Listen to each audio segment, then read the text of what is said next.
Hello and welcome, everybody. My name is Etchi. I am your host for this mini special today that I'm titling Direct To Hotfix.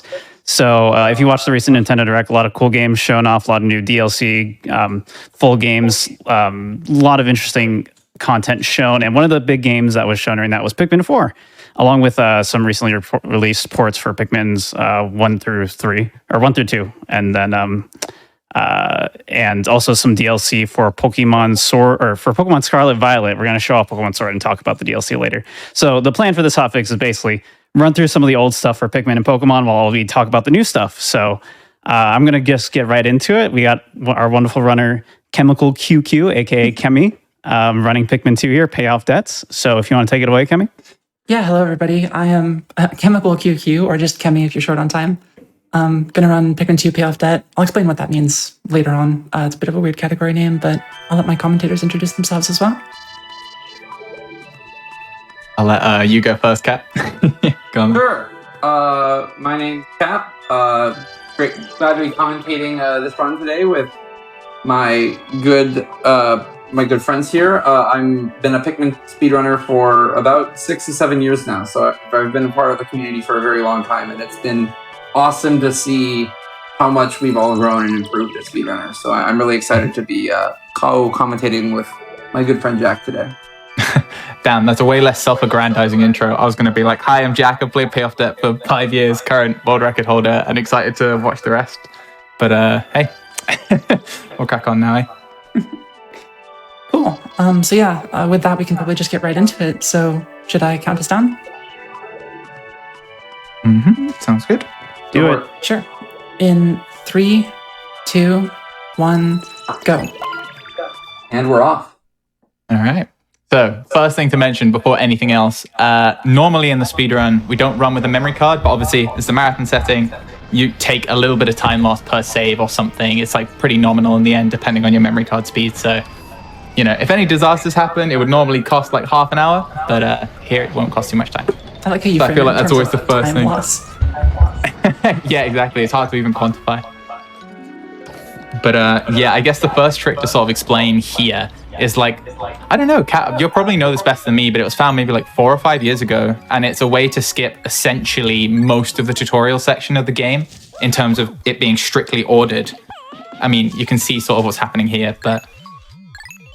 Yeah, so Day 1 Extinction was found about 5 years ago by HSS 0136. And it's basically this really cool idea where the problem with Pikmin is that the tutorial in a lot of Pikmin games are very long. And in many Pikmin games, you can't skip it, which is unfortunate. But here we found a way actually to basically illegally throw a Pikmin out of bounds. So that's what Kemi did there is we used some interesting layout geometry to throw a Pikmin out of bounds, therefore forcibly ending the day early. So in this sense, we've actually brute force fixing the... We've brute forced skipped the tutorial. Of course, now we start this new day with 0 Pikmin, because we've skipped the tutorial by killing all of our Pikmin. However, the tutorial is so long that we can basically grow from scratch, and it actually is still faster. Yeah, because I mean, the main benefit of this is that you can see the onion, which is this sort of red object to the right, if you're not familiar with Pikmin. That's where everything that you collect with your Pikmin has to pull to, and it's much closer to have it in the sort of spawn area here, as opposed to in the tutorial area, which is sort of around the corner. So even though we only start with 1 Pikmin as opposed to you would start with 5, it still ends up being a lot quicker in the round. I think it saves a good couple minutes if I'd had to, you know, hand wave it. Yeah. The other big thing is the first treasure it tells you to collect is just very, very slow to get it with 20 leaf red Pikmin. So it's really fast to come back later with whites and get it done. It's like, even just that is probably like the major difference in time save. So we don't actually get the treasure now, but we have to get it later. But just like the raw difference in how fast it moves is like really, really significant. Yeah, it's massive. I think like if you load it with just red leaves and get it from its intended point to the ship, it takes about a minute of raw carrying time by itself. Whereas if you have like a fast type of Pikmin on it, it can be really, really I think there's a lot of problems with all of the Pikmin tutorials. Pikmin 1, 2, 3, and 4 all have their problems in their own ways. I think the most annoying thing about Pikmin 2s is that the Pikmin 2 tutorial involves you just watching Leaf Pikmin carry an object very slowly. Oof. And here, unfortunately, we see the Louis cutscene. Yeah. So what Kemi was trying to do actually was a very interesting frame perfect trick. So what you want to do here is you actually want to try to end the day at the same time that this cutscene plays. And you have 1 frame to do it. And if you pull it off, then you actually can skip that entire cutscene that we just watched.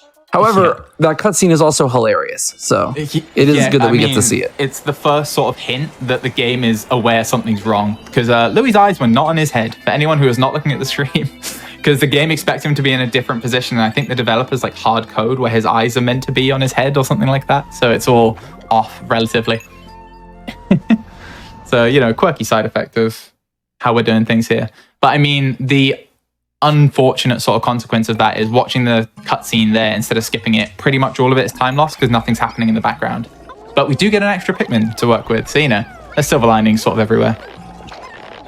For sure. I mean, Pikmin, generally speaking, just while we're in the tutorial, right, sort of talking about it, it's a game about like multitasking in general. Like the new games have advertised this as like Dandori, I think is the word. I always call it Donburi because I have a tiny brain. But it's basically the idea that like the more things you're doing at the same time, the more efficient that is.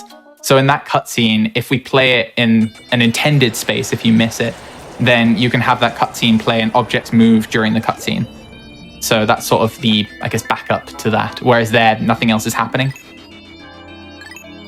Yeah, I think Jack really nailed it. So I think something that's really cool in how this kind of works is, you know, this category is payoff debt. And I think it's about time to really go into more details as to what that means. Like, why is it called that? And for us, it's really a thing of, you know, this game, the whole point of this game is that, you know, we've somehow incurred this massive debt in Olimar's company. And in doing so, like, we need to basically find treasures that are worth some value of some type to pay it off. So basically, we now have all of these treasures in the game that give us a certain amount of money, and it's our job to figure out exactly how we want to route it to get all of that money. So there's definitely a lot of like routing that we have done to really optimize this category, and there's a lot of fast thinking, you know, that is required to basically get all of the treasures that we want to collect. So that's like a large part of the game, I think. Yeah, exactly. And I mean, so if you want to think about it in a really simple way, this is kind of like Pikmin 2's any % category, really, in that you're trying to see the first credits roll as fast as possible. And that happens when you sort of achieve the game's first objective of getting 10,000 Pokos. So anybody who's downloaded the recently re-released copies of Pikmin 2 for the Switch, you'll probably be a lot more familiar with this. But yeah, that's the any % for this game, is hitting that credit screen sort of as soon as possible. And in order to meet that goal, you need more Pikmin. So that's what this whole section has been here. Oh, nailed the egg push as well. So yeah, effectively here we're trying to multitask. You can see gathering all these pellets at the right time. So the seeds can sprout from the onion while other things are coming in. And there's just a lot happening at once. And all of these sections in what we call above ground sections of the game. So right now we're in Valley of Repose. They are very, very rigorously routed. So there is a ridiculous amount of hours of like brain power gone into making these as fast as possible and as optimized as possible in terms of the multitasking. Whereas once we get into the caves, there's a bit of a science to it, but you know, it's a lot more instinctive, I would say. I don't know what your thoughts are, Cap, on that. Yeah, I don't know if we mentioned that the caves are procedurally generated. Yeah, which is why they're kind of, you know, you kind of have to route on the fly when you see a cave layout. Yes.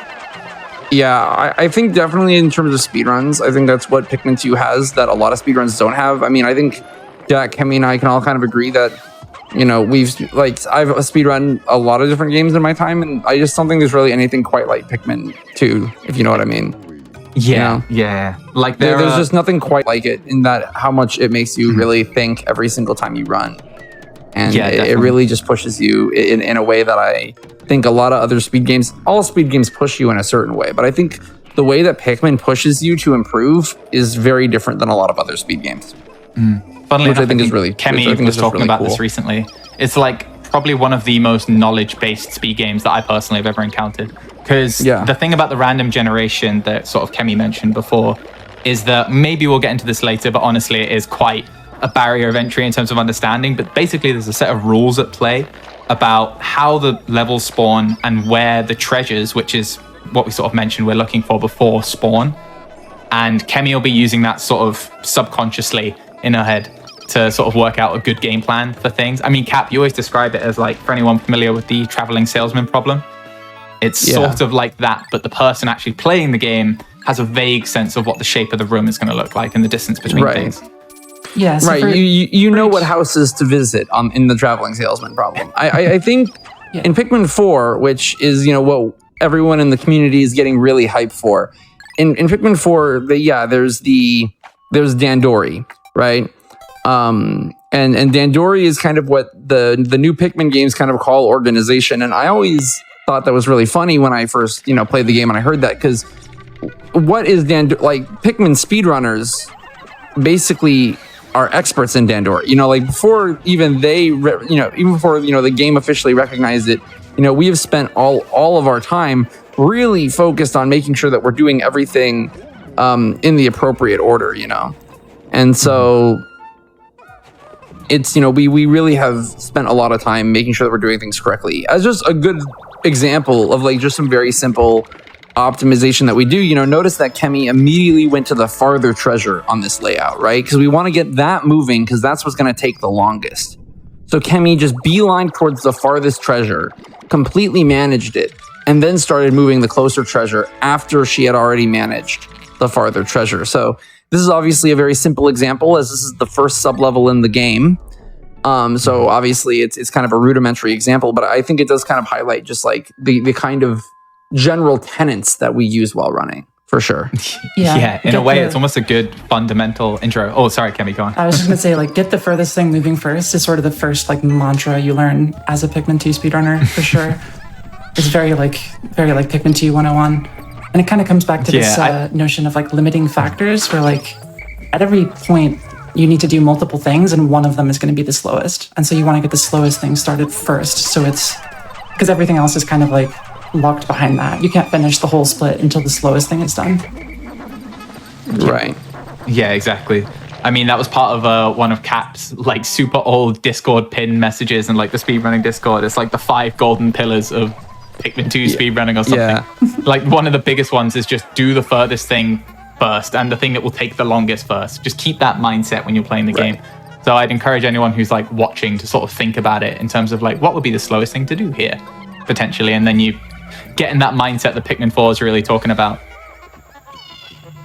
Yeah, I mean, I think it's definitely very, very like cool. And I think as you optimize, it's always very fun, because as you optimize, you find that like what becomes the slowest thing changes, right? Where like you speed up the slowest thing, and then because you speed up the slowest thing is no longer the slowest thing, right? So it's this kind of seesaw motion, right? Where you go between doing the farthest thing the fastest to realizing, oh no, we've done the farther thing too fast, and the other things aren't fast enough, and then, you know, recalculating. So it's this constant recalculation. It's like playing macro whack-a-mole. Yeah, exactly. Yeah, like for an example of this, like here I only plucked 7 purples instead of all 10 at once, just because like we want the globe to get in. That's the last thing that has to happen. So I saved plucking those purples for later once the globe is moving, because, you know, we just care about the globe and not plucking the purples as soon as possible. Yeah, because you could see we were waiting there sort of in the downtime, right, for the globe to come in, and we had ample time to pluck the rest of the purples, and they don't speed up the globe anywhere near as much as they would, anywhere near as much as it would take to grow them, really. Also, purple Pikmin, I've realized we haven't even introduced them for anyone who's super new to Pikmin 2. Purple Pikmin are the fighters, basically. They have an incredibly broken, like, pound effect if you throw, which can stun enemies, insta-kill a lot of small enemies, and they can also carry 10 Pikmin weights as opposed to a single Pikmin's worth of carry weight, which is 1. So they sort of increase the complexity of the routing challenge, because you can get things moving, potentially, that might be, you know, sort of quicker than the slowest thing, but yeah, you'll see a lot. Hard to explain.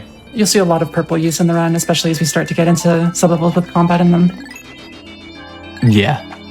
Purples, I also think, are very interesting, because I think from a casual perspective, I think purples can come across as really unbalanced, but I think there is actually this nice speedrunning balance when we think about the Dandori of it all. I'm just going to start using Dandori all the time. I absolutely love it.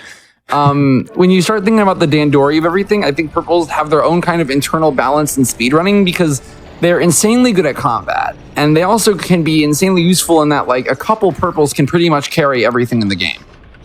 But they're of course very slow. Not just slow to carry things, but also just slow to move around in general. You know, they walk really far behind you, and so they really limit how fast you can move to locations and how fast things are carried. So you're really basically doing a large sacrifice when it comes to purples of like maximum power, but you lose out on efficiency in a lot of cases. And often it's worth it, but I think that how they've just been really balanced when you look about the Dandori of it all, I think they're actually a lot more balanced from a speedrun perspective. Yeah, I think in a perfect blue sky vacuum, purples are incredibly broken in a casual perspective. And once you sort of realize that, the game changes fundamentally. But in a speed run, the thing that's really interesting is obviously they're precious in casual runs, but in speed runs, we don't go past that many violet candy pop buds. So say Kemi has, you know, a disaster, or any runner does, right, where they lose like a bunch of purple Pikmin really early, that's going to completely change the fundamental like game plan on a lot of the floors. In terms of just, you have to take a lot more time killing enemies, you have to maybe even grow extra purples in the few floors you can, and that just loses time. Thankfully, I'm more used to running with low purples than most runners. Yeah, Kemi has a reputation for playing a bit fast and loose with purples, but, you know, to great effect, a very successful speedrunner. So everyone has their own style in this game, I think, which is relatively special. Yeah, that's one of the things that makes watching Pikmin 2 really fun, in my opinion. Is like everybody plays a little bit differently and has their own strengths and weaknesses. And it's always fun to see that, like, you know, even though you've played like thousands of hours when you run this game, watching other people play is still like fun. Which is kind of unusual, I think. I completely messed up. I think that I think in the sense of, I think macroscopically, like with all like games, there's a way to play, but I think relatively recently, like a couple months ago, there was a question on a specific layout, and just for fun, I think it's still somewhere. I might re-put it in the Discord at some point, but I tried 2 different ways of basically playing a sub-level, and they came basically to be within a second apart from each other, you know? Which I thought was crazy. In that, like, 2 completely, like, I tried getting like a different treasure first, and like just like rerouted where all the whites would be in the layout, and like, only a second apart, basically.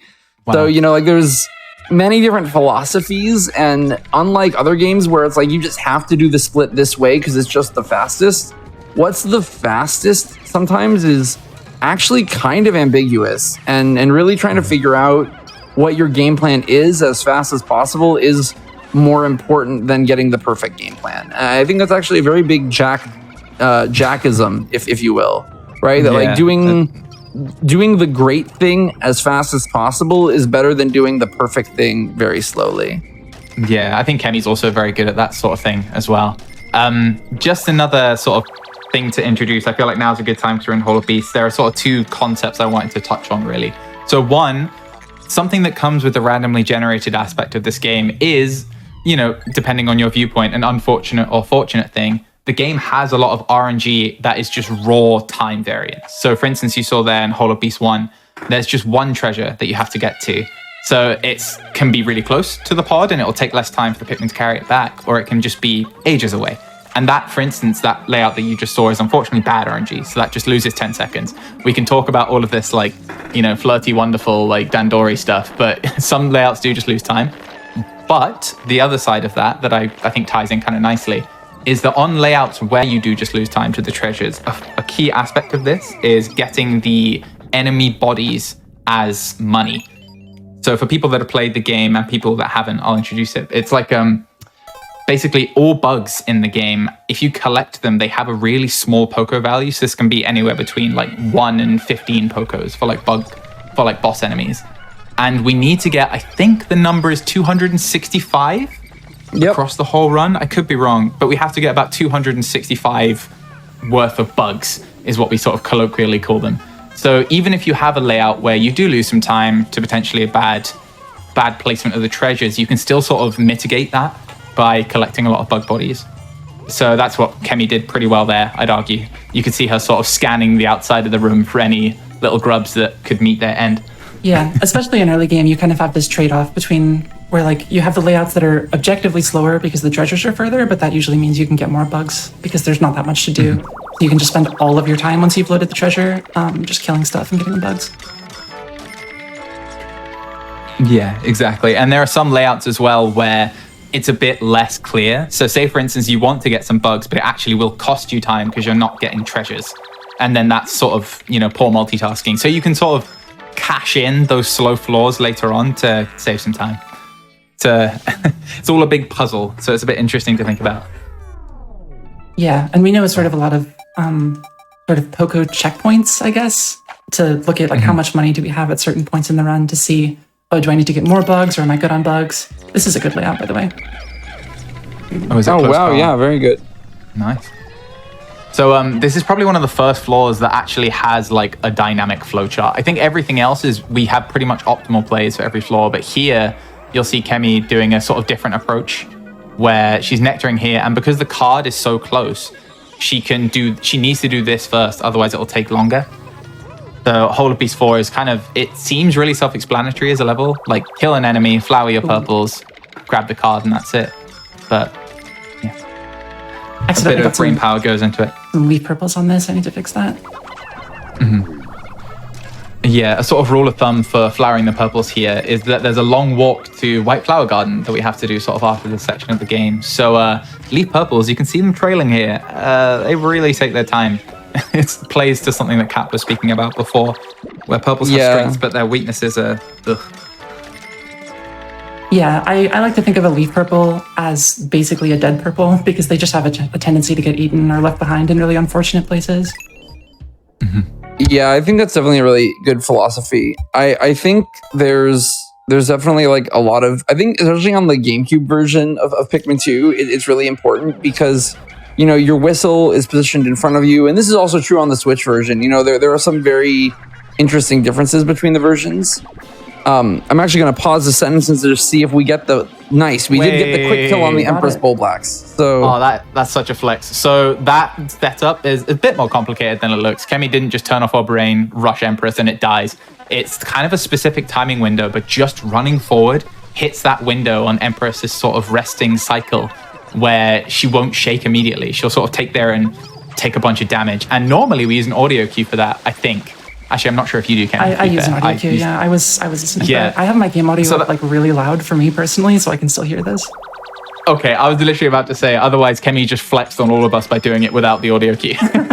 No, I'm not quite that good at it. But still, well done. That saves about, 14 seconds versus missing it? Something like that. So yeah. pretty significant in early game because it's the most optimized part of the run. So can definitely make or break like PB attempts, I think, especially momentum-wise. Yeah. But it is kind of just like slightly tilting to miss it as well, because it's one of those things that like feels like it should be consistent, even if most runners do miss it like a good percentage of the time. Yeah, it's not quite definitely a jail. working on making things consistent is definitely something that we've been really trying to focus on doing lately, which has been always, it's refining strats is always a never-ending battle. One thing that I'm really excited about for like Pikmin 4 as well, which was just announced, is like caves are making a return, right? In Pikmin 4, which obviously is very good for several reasons. And even though it seems that like the layouts are not randomly generated, like in Pikmin 2, one thing that I do really like about caves that is still true in like Pikmin 4 and is true in Pikmin 2 is it really gives you this kind of concept of like close quarters combat.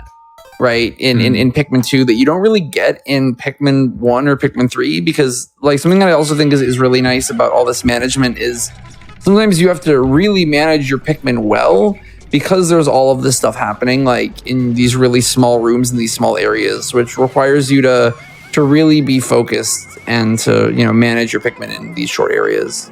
And so I think that's something that's really nice that it's kind of coming back a little bit, is there's those kind of ideas that I think are very useful. 100%. I also think another benefit for Pikmin 4, for anybody who may be interested in sort of the series and running it, and I think, I don't know about everyone else in this call, but I feel like it's something I'm really interested in. The fact that there are caves, they're each like little puzzles, really. So in terms of routing them the fastest way, it's very, I think, doable to have a tangible impact on the game by suggesting little optimizations for these little like nuggets of the game. Like, this is definitely something that's happened in Pikmin 2 a lot. Someone will come up with a good idea for a certain kind of layout, and it's just like, oh, that just saves 3 seconds. Cool. That goes into the pool of like runner knowledge. And sort of being a top level runner in this game is sort of being a bit of a know-it-all, I guess. And a loony, depending. But yeah, that just like continues to happen like regularly. We've never really reached a point where it feels like we've just solved the game completely. Yeah. Which is kind of surprising. Yeah, like you would think, for each of these sublevels is, 2 minutes or less usually. So you'd think eventually you'd get to a point where it's like, yep, this is just the way you play it. And for some of the simpler ones, yeah, but there's a lot of more complicated ones later on in the run, and they just like, they keep on giving in terms of, new tech, new sort of concepts to apply. I definitely think that there's a lot of people here who have spent a lot of time playing the floor as well, but I don't think there's ever a time that I'm like, I've seen literally every layout. Sometimes I'll just get like the craziest layout on like, even like Subterranean Complex 2 or whatever. And I'm like, man, I've played so many Subterranean Complex levels, and even then, I can never say that like, I'll never be surprised because of how much crazy stuff there just happens in this game. Yeah. We have a like it can throw curveballs, like really, really nasty curveballs. We have a Discord bot to just like generate Pikmin 2 sublevels with the same generation algorithm and post them in Discord, post a little image. And like, when people play the practice hack and see something weird, they'll usually just post make the bot post a thing of it. And you see some really bizarre layouts from the ones that people post in there, like, just routinely. I posted one earlier, actually, that I got in practice before the stream here. Mm-hmm. I'm going to do your job for you and gas you up a little bit. That bot was made by Kemi. Yes, so of all the people that have had like a really significant impact on our technical understanding of the game, the 2 people I'd feel the need to mention is number 1, Jayhawk. So he was the original person who sort of figured out how the game generates sublevels, is sort of a brief summary of his impact. And he came up with a tool that can like explain it in exactly as the game generates it. So that changed our understanding dramatically about where treasures are placed. And then Kemi has sort of taken that to another level, really, and has made a bot that can actually like show in great detail, like in a very digestible way, like what this layout is, and then people can sort of talk about it a bit more, I think. Oh, so this is our horoscope, people have gotten really deep. Our beam horoscope. Oh, red middle, purple right. Interesting. It's a pretty good horoscope. Getting a purple on that beam is not trivial. Yeah, that's pretty rare. Yeah, for sure. It's sort of like RNG. It's good luck. So we do that just to sort of, I don't know, throw the sticks on the ground and see what shapes they make, I guess. Yeah, the tea leaf for the vibes of the run. Yeah, it's like tea leaves. I would say purple getting up there is a good sign for today. I'm going to call it a good omen, Yeah, purple on the beam is always a good omen. Indeed. All right, so this is probably the most RNG volatile floor in the game, and for anyone who's thinking about the RNG side of this, the treasure's all the way on the other side of this floor, so you can see Kemi walking, frankly, a mini marathon here to pick up the chapstick, which is his treasure to the left. This floor, it could spawn like right here, for instance. So like where the hole is, the gauge or the pod can be where the chapstick is like now. We could have the ship spawn like it has right very here, high variance. and then chapstick there, and then the hole would be kind of like over there, because the rules for where the hole spawns means that it usually isn't this close to the pod, but you can get layouts that are like, I think 20 seconds faster than this one. This is kind of an egregious example of a floor that's pretty bad. Most of them have a more reasonable variance than this, but this is also another sort of tilting early game one where it's just like, oh, yep, the game decided that you lost 20 seconds on a good early game. Yeah, it can be a little bit of RNG jail sometimes for the really misfortunate. Yeah. It's one of the, I'd say, mental fortitude checks that this game puts you through is every now and then you'll just get sand thrown in your face by a couple of really nasty sublevels, and that is kind of one of them. But hey, we're having fun here. It's a hotfix. It's all good. Well, one thing that's like I think really important to bring up is there also was a mushroom there that we basically didn't collect, and I just want to talk just a little bit more to explain kind of why we didn't. So one is, unlike the All Treasures speedrun, which is a great speedrun, albeit a different one that is always worthy of checking out, we don't need to actually get all of the treasures in the game. We only need to get enough treasures to pay off the debt. And so there's several reasons why we skipped that treasure. One is it's not worth that much money. So it's only worth 30 Pokos, which is arbitrary, but for what it's worth, that is not that much money compared to some of the other treasures. This glove is 100, for example. And another is if we don't get all the treasures in a cave, we actually skip a little bit of like a fanfare animation because we haven't gotten all the treasures in the cave. And it turns out that actually saves an additional 8 seconds. I just want to cut in real fast, sorry, just to say, Kemi, remember to save here. Yes, thank you, Jack. Just in case. Sorry, Let's talk about it's the very knapsack important. and early blues real quick. Yeah, I think that's really important. Yeah, so would you like us to explain it now or after the trick, Kemi? What is your preference? You can go ahead and start. I think it'll probably take you longer than it takes to do the trick. That's yeah, fair. Sure thing. Okay, so this is probably the most infamous trick in the run, I'd say, or the most known. It's called Early Blues, and the name's, pretty much what it says on the tin. The idea is it's the key sequence break in the game that is we get blues much before we're intended to get them. So the intended progression, for those who don't know, is we finish Awakening Wood, get the globe, and then you go to Perplexing Pools, get yellow, and then come back. So obviously by getting blues early here, we're effectively able to do all of Awakening Wood in one day. So there's a lot of components to the trick, of which this is the first. So this is its own separate glitch that's used in the run called Scale Glitch, where if you activate a cutscene as a scale is moving, the scale's position will update, but the captain's won't. So the result is the captain ends up underneath the scale. So that's part one. Part two, you clip out because the developers did not put in geometry here. And also, well done, Kenny, by the way. Sorry for for getting it. That is it's a very, non-trivial trick. Sorry, I'll let Cap if you want to finish explaining it. Sorry, I felt like I was just... Well, sure. I mean, I think, Jack, I think you did an excellent job. And I mean, the knapsack in general, which is what we get in White Flower Garden, the knapsack in general, you see, really breaks open the speedrun because we do a little bit of a trick. So Kemi's doing one right here, actually. She needs a blue carry, though. That's what she's rolling for right now. 33% chance, by the way. But the knapsack basically allows the Pikmin to carry the captain.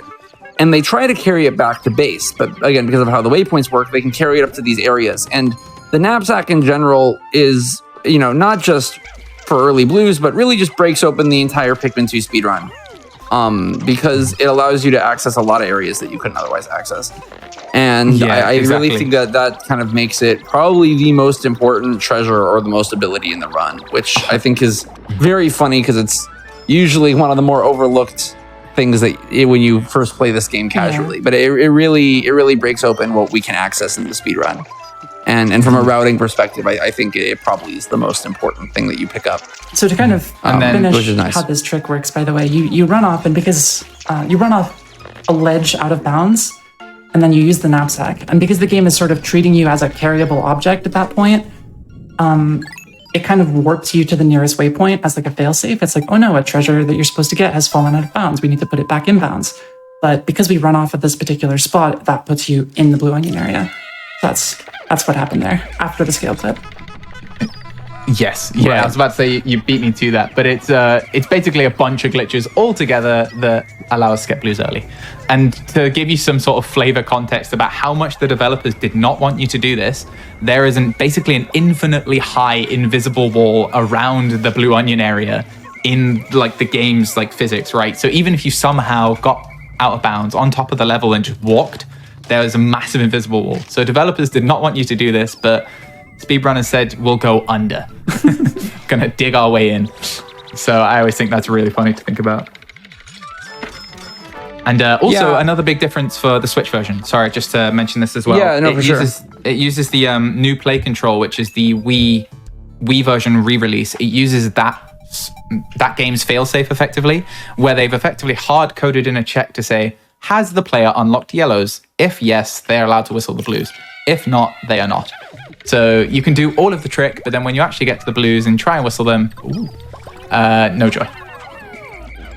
Yeah, so because of that, early blues as it exists, the way that we use it in the speedrun, that is actually a GameCube exclusive. So this particular route, unfortunately, is kind of exclusive to the GameCube. So if you get the Switch version, there's obviously a way of running everything on the Switch version, but if you get the Switch version, you can't really do this trick as described. I mean, you have to do kind of a more traditional way of getting yellows before you can get blues. So this early sequence break really is a Nintendo GameCube exclusive. Yeah. And that's like one of the major and it reasons saves that GameCube is the fastest version to run of this game. It saves a ridiculous amount of time. Like, I can't even quantify it. I have never known this game as a speedrun without early blues also being in the same frame of reference. It saves a bonkers amount of time. Like, there's a category called no major exploits that we run, which is essentially glitchless with an asterisk on it.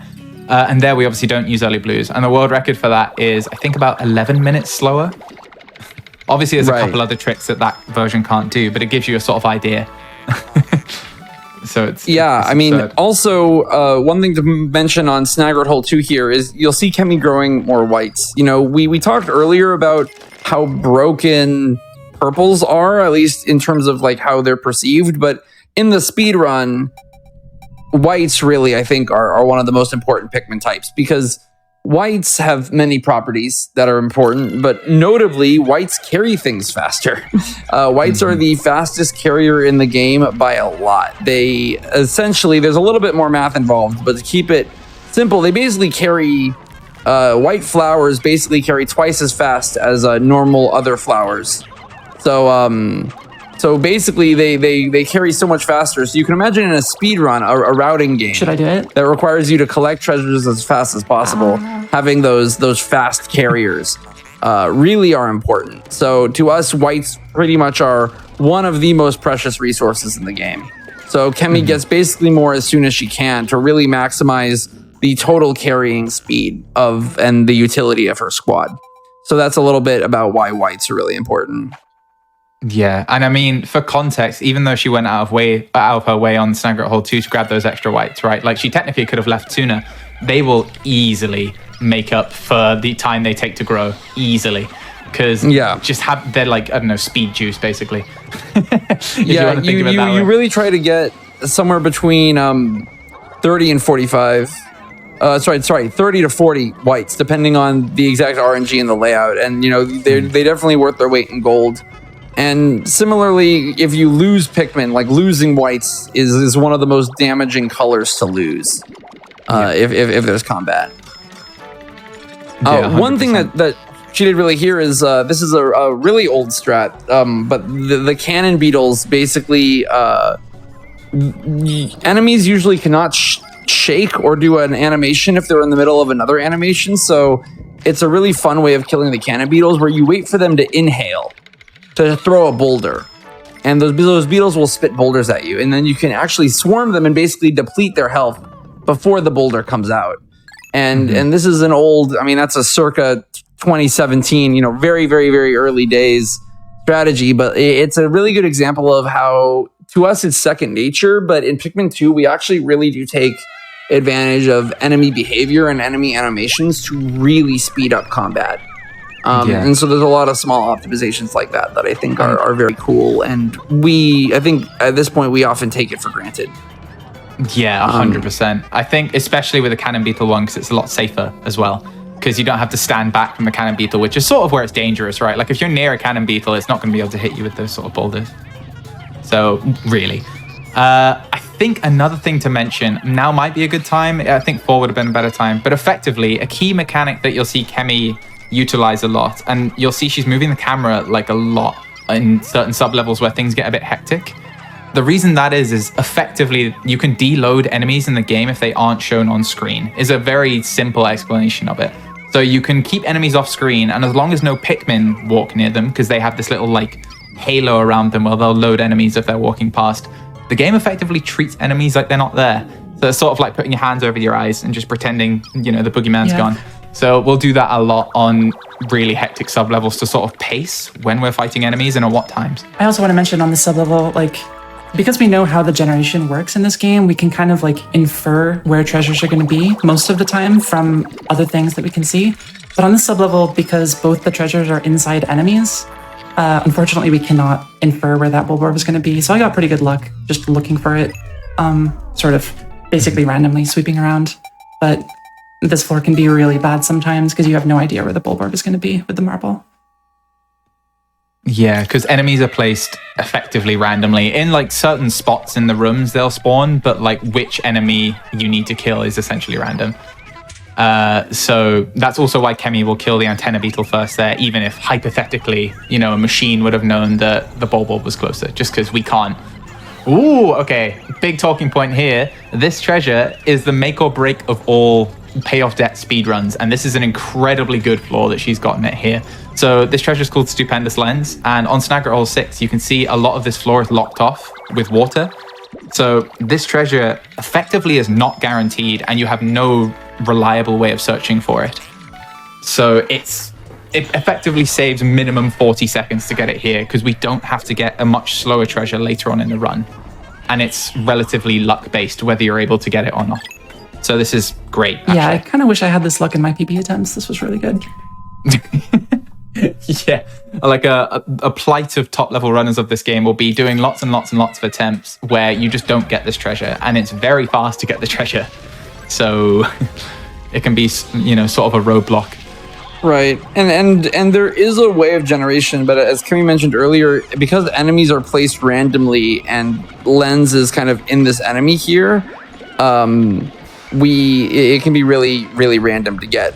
Another reason why I brought up the cannon beetle is that really preps us for what happened there. So basically, in a similar way, we kind of take advantage of how enemy animations work to get the quick kill on the pileated Snagret. So unfortunately, what you have to do is we actually sacrifice some reds. So basically, we intentionally incur just enough damage to make sure that the pileated Snagret starts the eating cycle.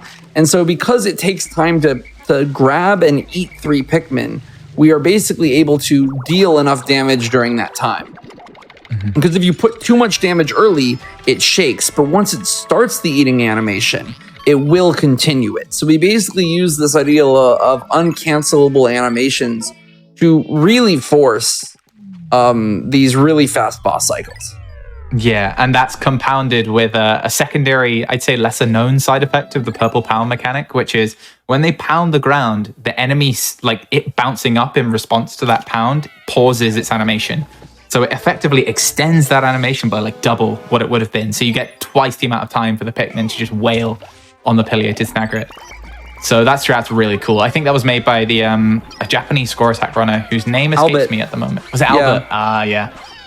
So very cool strat.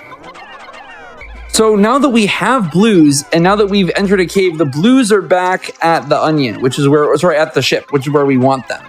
And because we have blues, we now basically get to more quickly get the globe, which is an above ground treasure right past that bridge there that will unlock the next area. And before, it's pretty tedious and you have to knock down a whole bunch of gates to get to it. But because we've unlocked blues early, we can kind of access a bridge that we want to use to carry the globe much earlier than normally intended. Yeah, the alternative route basically involves destroying a gate, which, as you may remember when we were doing Valley of Repose, is a much slower process. You have to sort of just put whites only on a gate, and they're not known for their strength, so it takes a while. It's a so being able gate, to sort of, so you can only use whites for that one. You can't use your whole squad, which, you know, when you have 20 or less whites, that's not very fast. Yeah. Also, another point that kind of reminds me, actually. So people who have played Pikmin 2 and are familiar with the game in general might be wondering why we're not getting the spicy sprays here. So in the All Treasures run, it gets both types of sprays. So it gets spicy sprays and bitter sprays. But for Payoff Debt, because the category, in relative terms, is a lot shorter than All Treasures, you only have access to a few spicy sprays, and they don't have that many good spots where they will save a lot of time effectively. And actually getting access to spicy sprays can take a lot of time, both in collecting the berries and in 2 long unskippable cutscenes. So you're not able to sort of make an effective return on that time cost for getting spicy. So we don't. Yeah, no, I mean, the spicy sprays are definitely very good, but we've really routed the game in some very interesting ways, but also there's some consequences, like a very interesting, if you can call it a consequence in a way. And a very interesting thing about it, for example, is we don't have a lot of floors with gates on them, right? Like the sub levels that we use don't really have a lot of gates. And spicy sprays are very useful, but they don't actually make your Pikmin carry faster. You know, that's actually a very common myth, right? That they're like, oh, spicy Pikmin, like they're so fast, but they don't actually carry treasures faster. And so they're really useful for basically performing tasks quicker. Think like knocking down gates, building bridges. But the way that we've routed it, there aren't that many uses for spicy sprays that save a considerable amount of time, because we're usually getting treasures in payoff debt that aren't behind gates, or you don't need to build that many bridges that you can't multitask. You know, like we've really consolidated a lot of the way that we route and run this category. And so as a consequence, really, we don't need them as much as you would think. Yeah, exactly. Whereas in All Treasures, obviously you're doing everything, and especially in some of the later caves, in especially the Wistful Wild area, there are gates everywhere. And because you have such a long run, so for context, the All Treasure speedrun world record right now is 3 hours and a half. And that is also leagues ahead of a lot of other people, but that's something I won't talk about today. But in that run, you have access to so many more spicy spray drops, whereas in Payoff Debt, you would probably only be able to get maybe six, somewhere between 6 and 8 in like a realistic time frame, without spending even more time to then lose. But there aren't many good spots to use them, like Cap's saying, because we sort of routed it in such a way where the treasures are very accessible, you know, enemies notwithstanding. I do think something that I really appreciate, and I think this is true for all Pikmin games, I think as well, is I think there is such a big difference between like the shorter category. I mean, for us, it's Payoff Debt versus All Treasures. In Pikmin 3, it's any percent and all fruits. And in Pikmin 4, well, we'll have to see, right? Very excited to see how the categories shake out there. But the difference in the speed run is just so immense. Not just in like the number of tricks you have to do, but really stylistically how you approach it and play the game is just like very differently, because you have all of these different tools, and you also have different restrictions and priorities in terms of like how many Pikmin you can lose, etc. You know, it's very different, and you know, all fruits is very different than any percent in Pikmin 3, and so far it's shaking up that like whatever the short category in Pikmin 4 is going to be, it's also going to be very different. And I think that's something that's also very cool is, you know, in a lot of games, you know, any percent is like the short way of doing something, and 100% basically, you know, you do very similar techniques and you just kind of play more of the game and do more levels. But I think in Pikmin, really, there's a lot of technique and like a lot of stylistic changes that the extended categories really force you to embrace. And so it's going to be really interesting. I mean, I think it's super interesting now how much it shakes out differently between Payoff Debt and All Treasures, and it's going to be really interesting to see how that shakes out in future games. Yeah, I mean, so just to give another flavor of that, I feel like Boblat's Kingdom is fairly self-explanatory, so now might be a good time to actually talk about it. The Pikmin community has also been doing speedruns of the Pikmin 4 demo. So just for, you know, to pass the time until release, and maybe to get a flavor for the mechanics as well. And even in that short, like, you know, window of the game, things are very different. Ooh. I say that, sorry, I think that's very scary moment, but ended up okay. It looked like mostly reds and blues. Yeah, that was fine. Great layout on 4 though, actually. So the Pikmin loss is offset by how good this layout is. Mm-hmm. Yeah, okay. Yeah, sorry. You're all good. By that, but it seemed to work out okay. So yeah, just for some context for like the Pikmin 4 speedruns and what's happened there in terms of like the longer and shorter category differences. One of the categories for the demo is just finishing it, getting 1500 Sparklium or whatever. And that is already so different in terms of just you skip a lot of Pikmin growth, you don't do various sections that are all treasures and all commanders. Is it commanders? Crewmates? Castaways. Castaways, that's it. Yeah, so whereas that, you grow a lot more Pikmin, you do sections a lot more rigorously, and it's already shaping up to be really different. So if anyone's interested in the series, I'd recommend giving that a go. We're sort of informally keeping track of it in a community leaderboard. Yeah, just a spreadsheet. Good bit of competition. I mean, we've already been hard at work. I mean, the community's greatest minds are already hard at work routing Pikmin 4 with the extent that we have access to it now. And obviously we expect a lot of that to change as the full game is released. I was going to ask about that too, because like what kind of categories have we seen so far from just from the brief demo snapshot that people are already running now, and also could be categories for the real game? That's a great question. So so Kemi has to go through all of this and kill a couple kill a couple orange bulborbs and get a skull. So while that's happening, I think it's just worth to maybe talk about. So in Pikmin 4, it's kind of different where instead of Pokos, so in this game there's Pokos, right? But in Pikmin 4, there's something called Sparklium, which is basically similar idea, right? It's just some kind of unit that these treasures give. And Sparklium, so the any percent right now is just, if you get Sparklium, you unlock the next area. And so we assume to a certain extent that any percent is just get as much Sparklium as possible. And so that right now seems to be the quote unquote any percent in terms of like how much does it take for you to basically advance to the next area, right? So if you want to call that a quote unquote level, you can kind of think of it like that.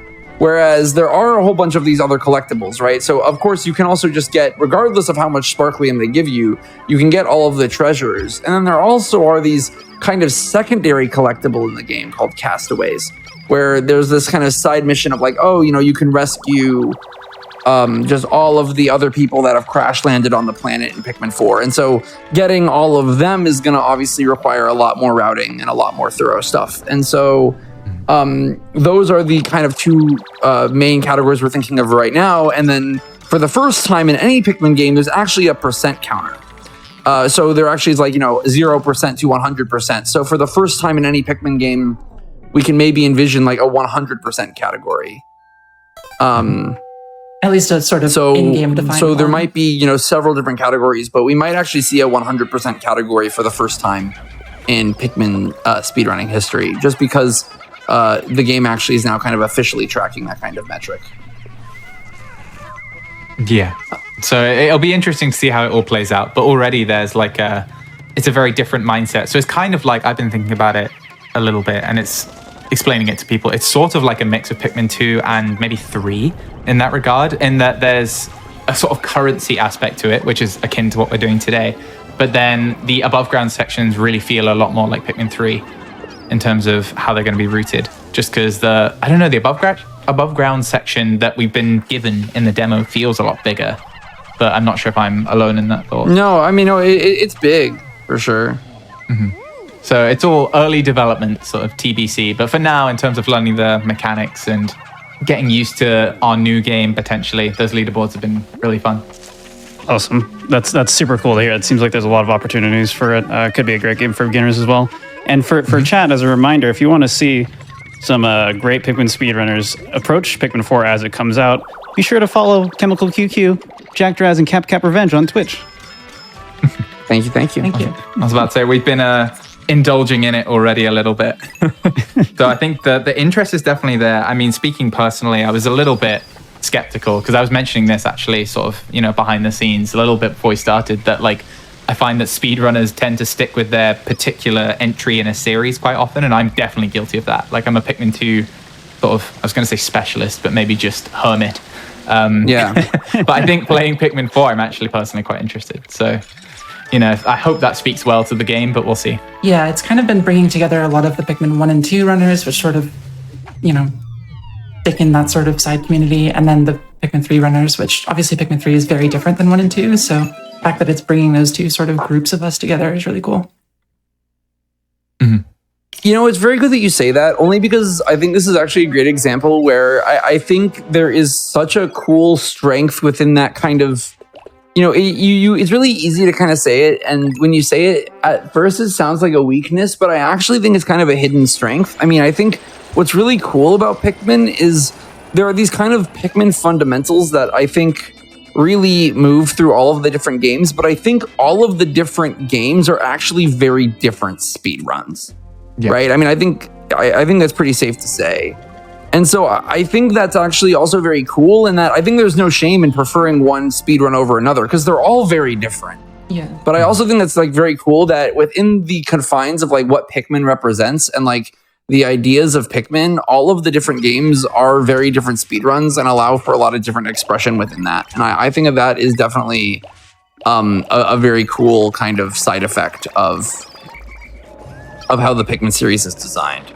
Oh, 100%. Like, it's something that you do see when rare individuals sort of cross the borders and become multi-game entry threats. So, like, two people that spring to mind for me are IID. If people have heard about Pikmin speedrunning separately, he's a legend in this scene, definitely the GOAT of Pikmin speedrunning. And also recently, a guy called SBU Diver. He's an incredible, like, all-series runner, has got world records in all the new Play Control 2 entries, has got world records in 3, and also now is pushing for Pikmin 1 world record on new Play Control, which is, that record stood for ages. Sort of maybe, getting into a bit of a tangent here, but the Pikmin 1 new Play Control record has stood for ages. So it's interesting to see someone start climbing that mountain. By the way, this treasure right here is the treasure that you're supposed to collect in the tutorial that we're now getting later. And you can see just how fast it comes in at this point, as opposed to just sitting around and waiting for it for over a minute, I think, if we did it at the intended time. Yeah, and we're able to multitask that time as well to flower the blues that we sort of didn't before. So this reroute was made by Ice Cube, I think, just before my run at GDQ. So what, 2020? Something like that. And it's been just a staple ever since. And the idea is that you spend the time a lot better while that treasure is collecting, basically. Yep.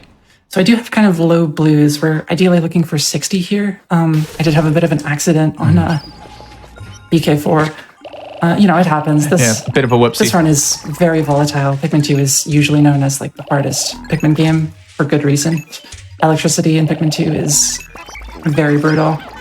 Yeah, it's like, I think the main run or the main game where reliably, if you're playing it from a casual perspective or you're even beginning to speedrun it, I think there's sort of a trial of error of like having your entire squad light up in like a second by trying to do something and you mess it up slightly. Yeah, 100%.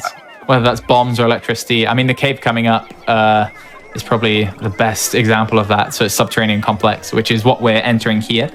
We're doing a lot of stuff on the way. But this 100%. I was going to say this split is also where we collect the majority of the above ground treasures that we're going to get in Valley of Repose. So these are the ones that we've deemed are sort of valuable enough and also accessible enough. I just want to quickly pause. Oh, sorry. No, I just want to point out lifeguarding. A lot of people actually, it's very easy casually to not even know that's a mechanic. But what you saw there is that the idle blues in the water picked up the drowning Pikmin and threw them to the nearest a waypoint that is on land. And so we actually use the blue Pikmin lifeguarding to actually ferry Pikmin across the lake there so that they can start digging on a treasure. I just wanted to point that out while that was still actually actively happening. Yeah, I think it's a really cool mechanic, and it's really cool that we were able to. I think it was Kemi and myself who were brainstorming it a little bit, but like that, adding that lifeguarding in there is a lot of fun, and it's really cool that we can actually showcase that mechanic in a speed run. Yeah, and it's awesome that it's optimal. It's such really a cool. cute, good strat, and I feel like so many people have just been like, "How can we put this in a speed run, please?" It's so cool, and now you two finally found a way. I love it. It's so the kind of thing that feels so promising in so many places, but just barely doesn't work out for one reason or another. And we finally, 8 months ago, found that one use for it. Yeah, something like that. Yeah. It's funny because I think it saves maybe 2 or 3 seconds, but it's incredibly worth it. Objectively, it's optimal, it's worth doing, and we finally get to use lifeguard. It's also way easier. It's fun. It saves 3 seconds. But it's great. Why not do it? Yeah, and Kemi's right as well. No, it definitely is easier, despite sure. looking a bit scary as well because you're just voluntarily drowning your Pikmin for a second. Just barely. This is a really nasty trap in Pikmin 2, and also a kind of weird mechanic that's sort of invisible, but it's worth explaining. It's kind of a love it or hate it mechanic, I think. Most hate it, to be honest. It's called Lockout, is what we refer to it as. So you'll see this cutscene here is playing, where a treasure's collecting. There's lots of them in the run. They can happen frantically. An unfortunate side effect of this is, apart from movement, and I think changing the camera, you're locked out of all of your controls for about a second after each of these cutscenes. So this is throwing, whistling, dismissing, all of that. After I saw that cutscene from approaching the hole there, I was just mashing Y the whole time, and it just didn't let me switch for the first little bit. So that's kind of a feel for how long Lockout is. Yeah, and given that there's so many points in this game where you really need to react to something, whether it's like electricity or bombs, these big show-stopping hazards that we're talking about before, that can be a killer sometimes. So you have to play around it really, and the best runners will and do. So yeah, just in case you thought like, oh, why didn't the runner simply whistle the Pikmin there and save them from dying after the cutscene? There might be a bit more to it than appears, unfortunately. Yeah, especially if you have like a few treasures all sort of coming in at the same time, you can end up in lockout for like 5 seconds equivalent game time, which is a really long time.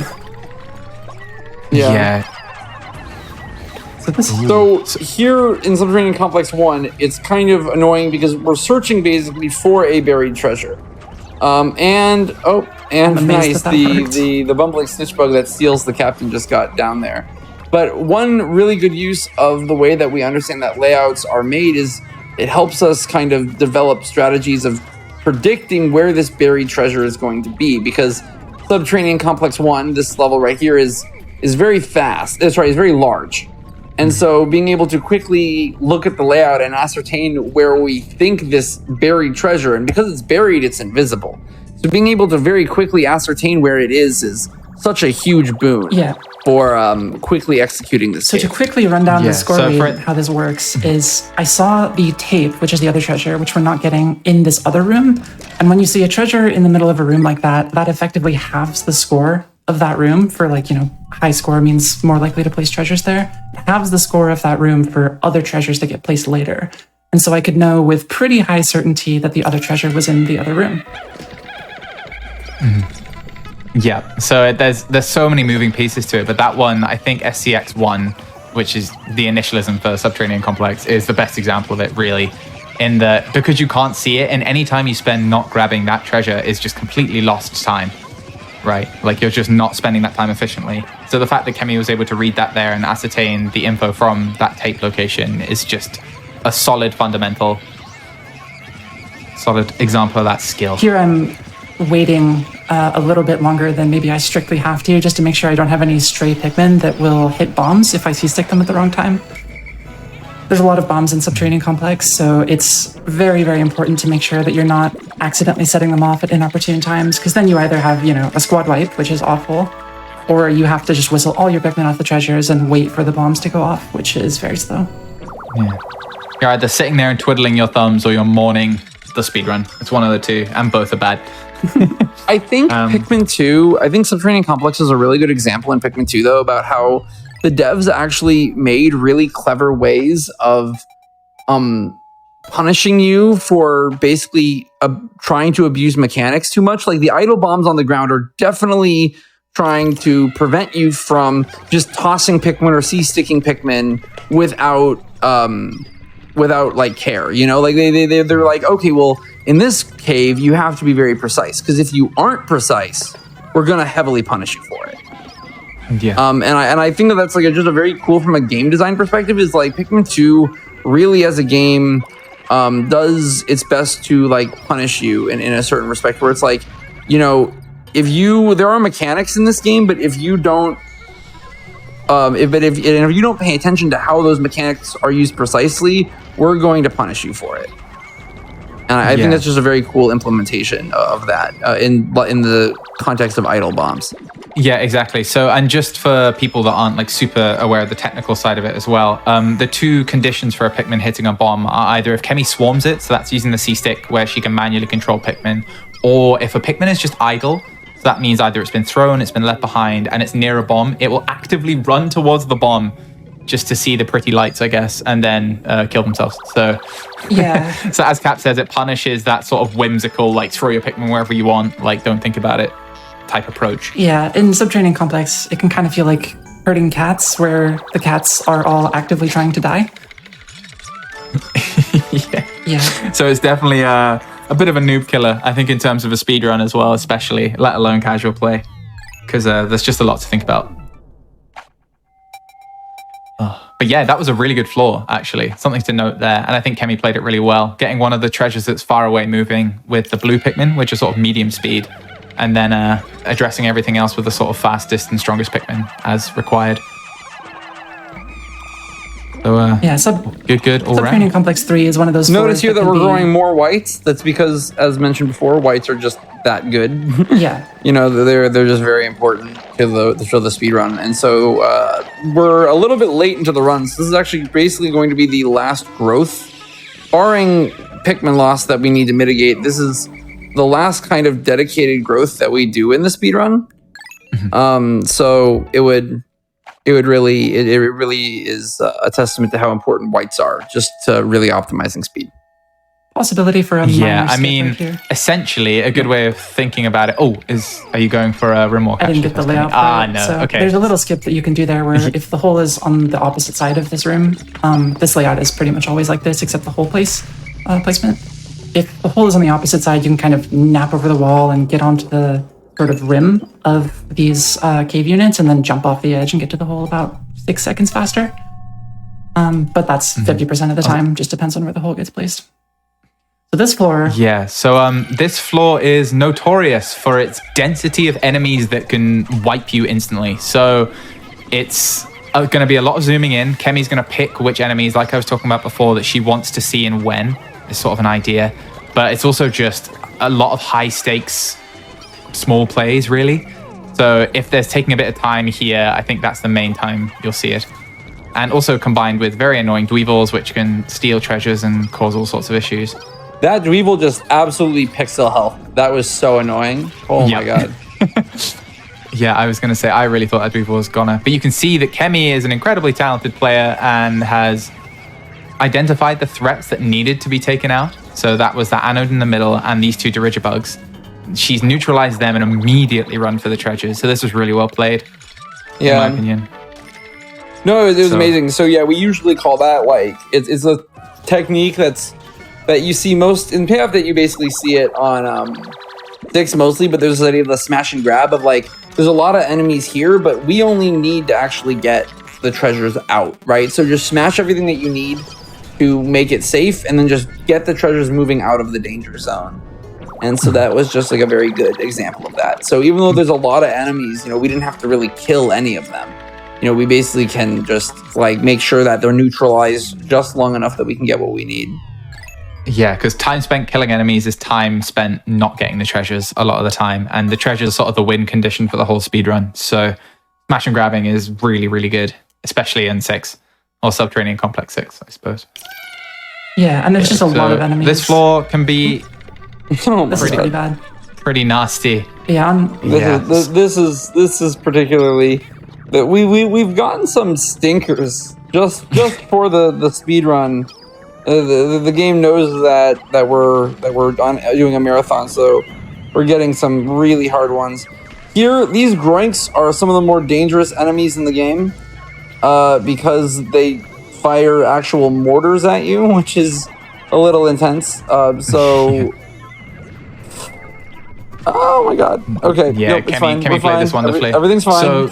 So the combat here is really weird as well. So a little known fact about Groinks in particular is that their shots, only because they shoot 3 shots in their attack cycle, only one of those is actually lethal. So there's even a weird element of RNG to whether you're going to be in trouble or not. But yeah, Kemi handled that combat masterfully. I think another kind of nuanced thing about how Kemi played that is that she used one Groink to shoot the other one. So if you put some purples on that sort of tower and you leave them there for a second, the other Groink can aggro onto that and shoot, its pal, basically. So yeah, good stuff by Kemi there. It'll be really interesting to see like what other enemies they choose to include in Pikmin 4, especially because I think what Pikmin 2 is known for more than any other installment is it has a really deep Piklopedia. Like there's a lot of different enemies. There's a lot of different types of enemies. There's a lot of all that present themselves with different hazards or different maneuverability, and I think that like that just really is a testament to, I think also why Pikmin 2 is very well beloved by a lot of people, is just because it just has a lot of enemy diversity, a lot of biodiversity, and it means that a lot of different strategies have to develop. And so, Groinks, for example, of just one particular type of problem that you have to deal with that I think is very different from any kind of problem you have to deal with in Pikmin 1 or Pikmin 3.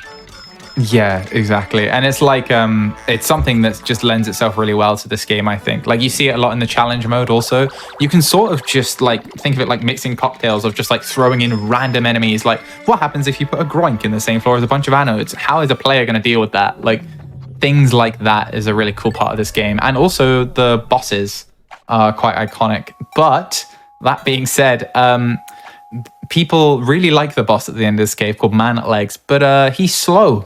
We have a good speedrun strat for killing him, and it's really flashy. And if you watch AT, you know, you'll see it there with a slight difference in execution. But it's only 100 Pokos for his treasure, and it takes about, what, a minute? Minute 15 like or something 15, to minute get 20, that? something like Yeah.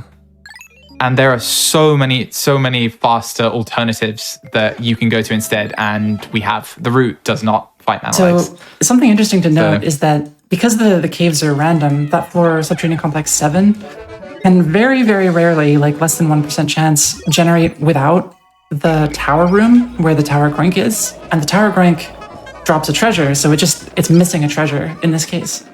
And if that happens, we can do Man at Legs as like a backup for an extra 100 Pokos, but we didn't get the marathon unlock this time. Yeah, the marathon voodoo. I was about to say, I think you recently had your first one of those, right? Yeah, Because for yesterday. context, it's about, what, a 1% chance for that Just to happen? about 1%. And I think it's sort of, yeah, it's like a rite of passage for most speedrunners to encounter some sort of missing treasure. I think for context, there are 5 off the top of my head. It's kind of a good pub quiz question of like, what are the treasures that can be missing? I can double check that in number in a bit. Just Yeah, off the top of my head. and each of them have their own sort of statistical likelihood. This is sort of tangenting into not payoff deck relevant things, but the most statistically likely treasure to be missing in any particular speedrun of Pikmin 2 is a glint beetle in Submerged Castle 4, which I believe has, I think, a 4% chance? Or 2.5. It's I believe 2.5. Yeah. It's still way too high for like a treasure just to not show up at all. So 1 in 40 times you play through that floor, one of the key treasures you need to finish the game will not spawn, and that's a quirk of the RNG algorithm. For all of its sort of strengths, it there's a few weaknesses that I don't blame the QA team for missing, given how unlikely some of them are. No, for And sure. the real kicker is that because There's nothing that feels worse than being like there's no backup for that one. You just reset. Yeah, it's done. There is no backup. Yeah, you just lose all of that. It definitely is one of those ones where it's really sad if you get like 2.5 hours into a run and you're like, oh well, there's no treasure here. But no, luckily it's not something we have to worry about in the confines of this run. Yes. I definitely think one of the blessing and a curse is like of, I think that's why I can understand why they didn't do this, but I think stylistically it helps that like in Pikmin 4 they're like, all the caves are gonna be set layout, which of course ruins definitely some very interesting elements that we like in Pikmin 2, but at the very least we know that there aren't going to be any shenanigans. Like missing treasures and stuff, which is nice. Yeah, exactly. I think to round out that topic, I think my favorite missing treasure is there's one treasure that I believe is literally 1 in a billion likelihood where the boss enemy in a cave called Shower Room will not spawn. There is 1 seed out of like every possible seed. 2 billion it's literally seeds, 1 in 2 billion. which is Was it Grass Digger hilarious. who actually modified Jayhawk's Cave Gen and searched all 2 billion possible seeds and only found the 1? Yep. Oh, yeah. Right. I did not know that was Grass Digger. Amazing. Well, no, that's how we knew, because like you couldn't really check for it easily. You had to brute force all 2 billion seeds. Yeah. Wow. Just to find it, and So it was the rarest one that has actually happened in an RTA run, so not using some kind of code to force a seed, was I got the missing Crawmad in COS4 at one point, which I think is 1 in 5,000 or something. Yeah, it's 1 in 2,500. I don't know why I remember 20, that one so neatly. Or so, it's something really It's really incredibly unlikely. rare. I think that's the only time it's been seen real time. Yeah, I think that's definitely the rarest one that still showed up. Yeah. So in terms of FC, this cave, just to kind of cut back to what we're looking at, I guess, it has quite high RNG variants, but it also has some of the nastiest layouts, like in a very different way to Subterranean Complex 2. I think it's why a lot of the speedrunners actually do quite like this cave. I think it's very challenging, but yeah, you will see later on that there are some really tough pickles that you can get in. By the way, But for now, these boulders they just for some reason they don't really hit Pikmin carrying treasures very well. So this looks really risky. It's actually not. This is fairly safe. Yeah, you can send a treasure like, parading in front of a armored cannon lava and it does not mind. Unlike in Pikmin 1 where you will pay with their lives. Yes. In Pikmin 1 the boulders that looks wrap around the parts. They don't just like crash into them and break. They like get pushed out by the collision and go like all the way around and kill all of the Pikmin along the way. It's very sadistic. Oh my god. But yeah, no, good play on this floor. I mean, the key thing that you saw Kemi do is just like run to the far room as soon as possible. Like any combat, I mean, it wasn't super relevant for this floor, but most large-scale combat for FC2 there involves killing like large ball bulbs or maybe cannon lava if you're a bit scared. And you can usually do that after you've loaded the far treasures. Ooh, difficult. And this floor is probably the most complex in this cave. So there's a buried treasure, there's a bowl bear that can wreak havoc if not dealt with, and there's one other small treasure. So the hidden one is obviously the key one that you need to ascertain its location ASAP, which Kemi appears to have done. But now the thing that's probably in the back of Kemi's mind is, where is everything else? I've loaded the sort of hardest and most awkward to find treasure, but I still need to get the rest done. So the really awkward thing about this layout, which is both a blessing and a curse, is so there is this idea Jack already brought up about like 20 minutes ago, this idea of unloading, right? Where there's like where most enemies when they're off camera don't move. There is an exception to this though, where the bull bear and the bullmen actually as well are known as roaming enemies. And what it means when an enemy is roaming is that it will just move on its own. Like, it doesn't matter if it's on camera, off camera, it doesn't matter. It will just go anywhere you want.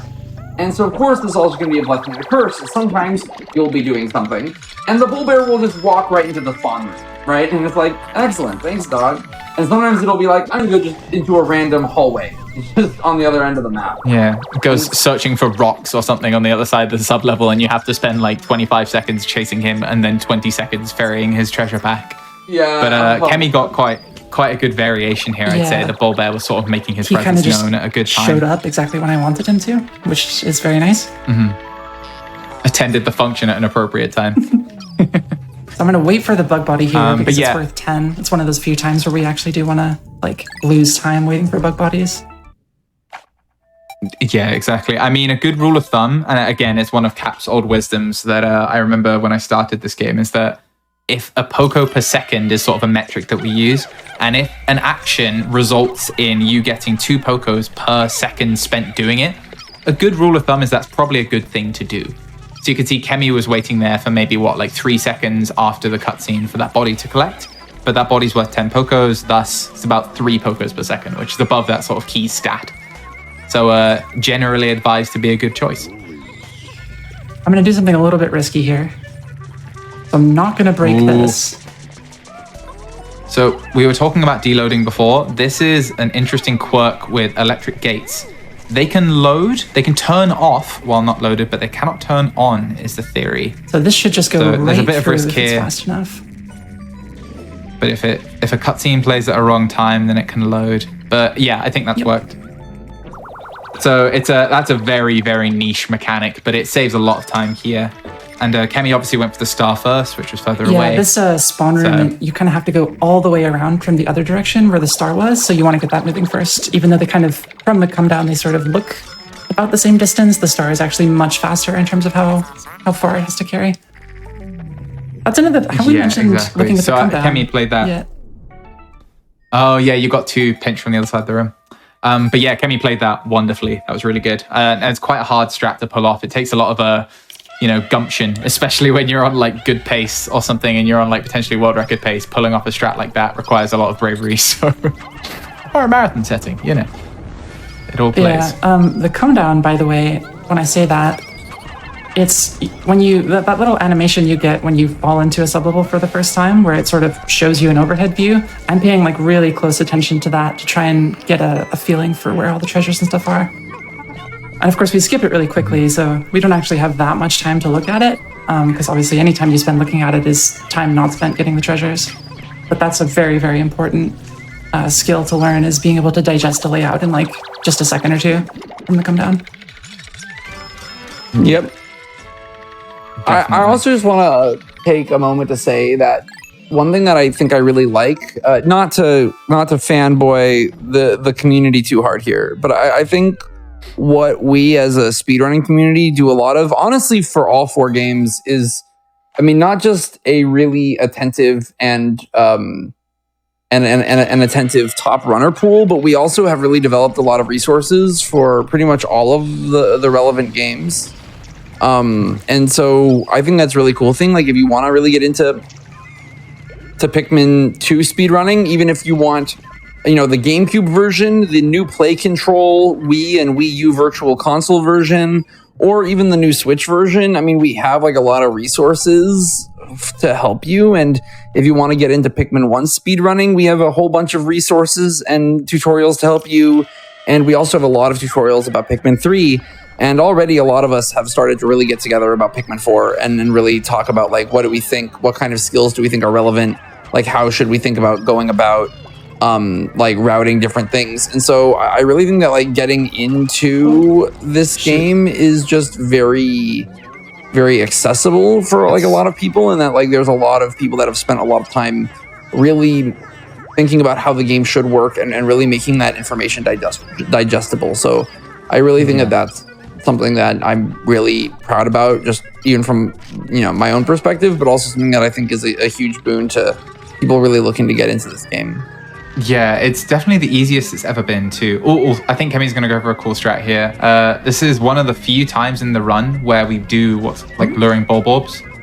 So in Pikmin 1, you'll see this a lot more, but here the idea is you get the treasure moving, and because whites are so fast, and like you have time to sort of move the Bulborb away from them, they can just sort of juke behind quite quickly. Sometimes they can get you in trouble because they can go a bit too fast, but you can see Kemi did a good job there of just load the fast Pikmin onto the small treasure so it goes past all the dwarves without getting hurt, but then she's luring away the biggest threat, like independently. So the idea we mentioned the smash and grab, but sometimes you do the even scarier just grab. Yeah, pretty no much. Smash required. Just grab and go, baby. Mm-hmm. Yeah, no, Exactly. it's good. We're looking really good on Pokos, by the way. Going into the final area, perplexing pool, where we will end up paying off the debt. This is fantastic. So because we got Stupendous Lens earlier in the run, we can skip a treasure that we would normally get, but I've actually been getting enough bug bodies that I might be able to skip another smaller treasure in the last cave, potentially. Yeah, so for context, the flag or the Poco checkpoint that I think Kemi was talking about close to the start of the run that we use here is 8180 or 8185, depending on how you count things. And Kemi's already exceeded that. So any sort of bug that she collects now is going above and beyond any bug she needs to collect, apart from 2 sort of ones that we always reliably collect.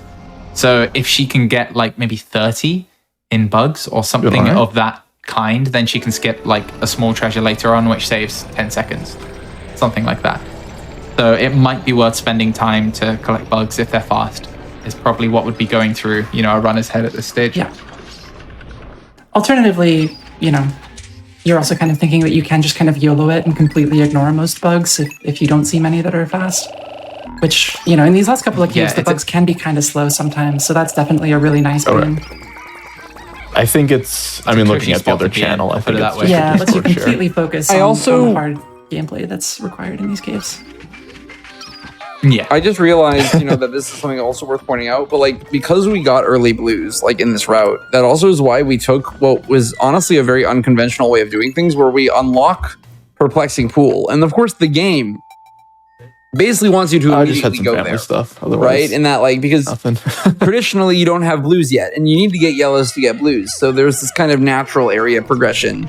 Help yourself other than the practice runs. And we basically take advantage of that because we get blues early, instead of going directly to Perplexing Pool, we get to build up our squad and get more whites in Valley of Repose. And then we can basically come into a Perplexing Pool already with blues in hand and just kind of smash through the remaining caves. So I think the route that we do is just very much taking advantage of the full I power had to turn of both you guys up on Discord. in this case.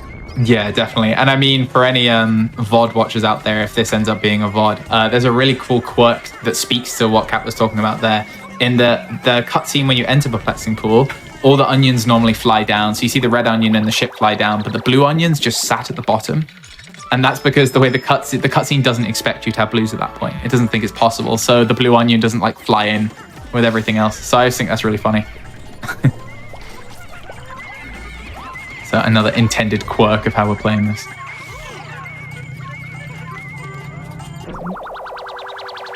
Right, so this is I think Kat was talking about this like a while ago now, but this is one of the only caves that we go into where we have to actually contend with gates as part of the sub-level. So it changes a lot about how we play, because you need just as many Pikmin as possible on a gate, but you still need all the treasures to be moving.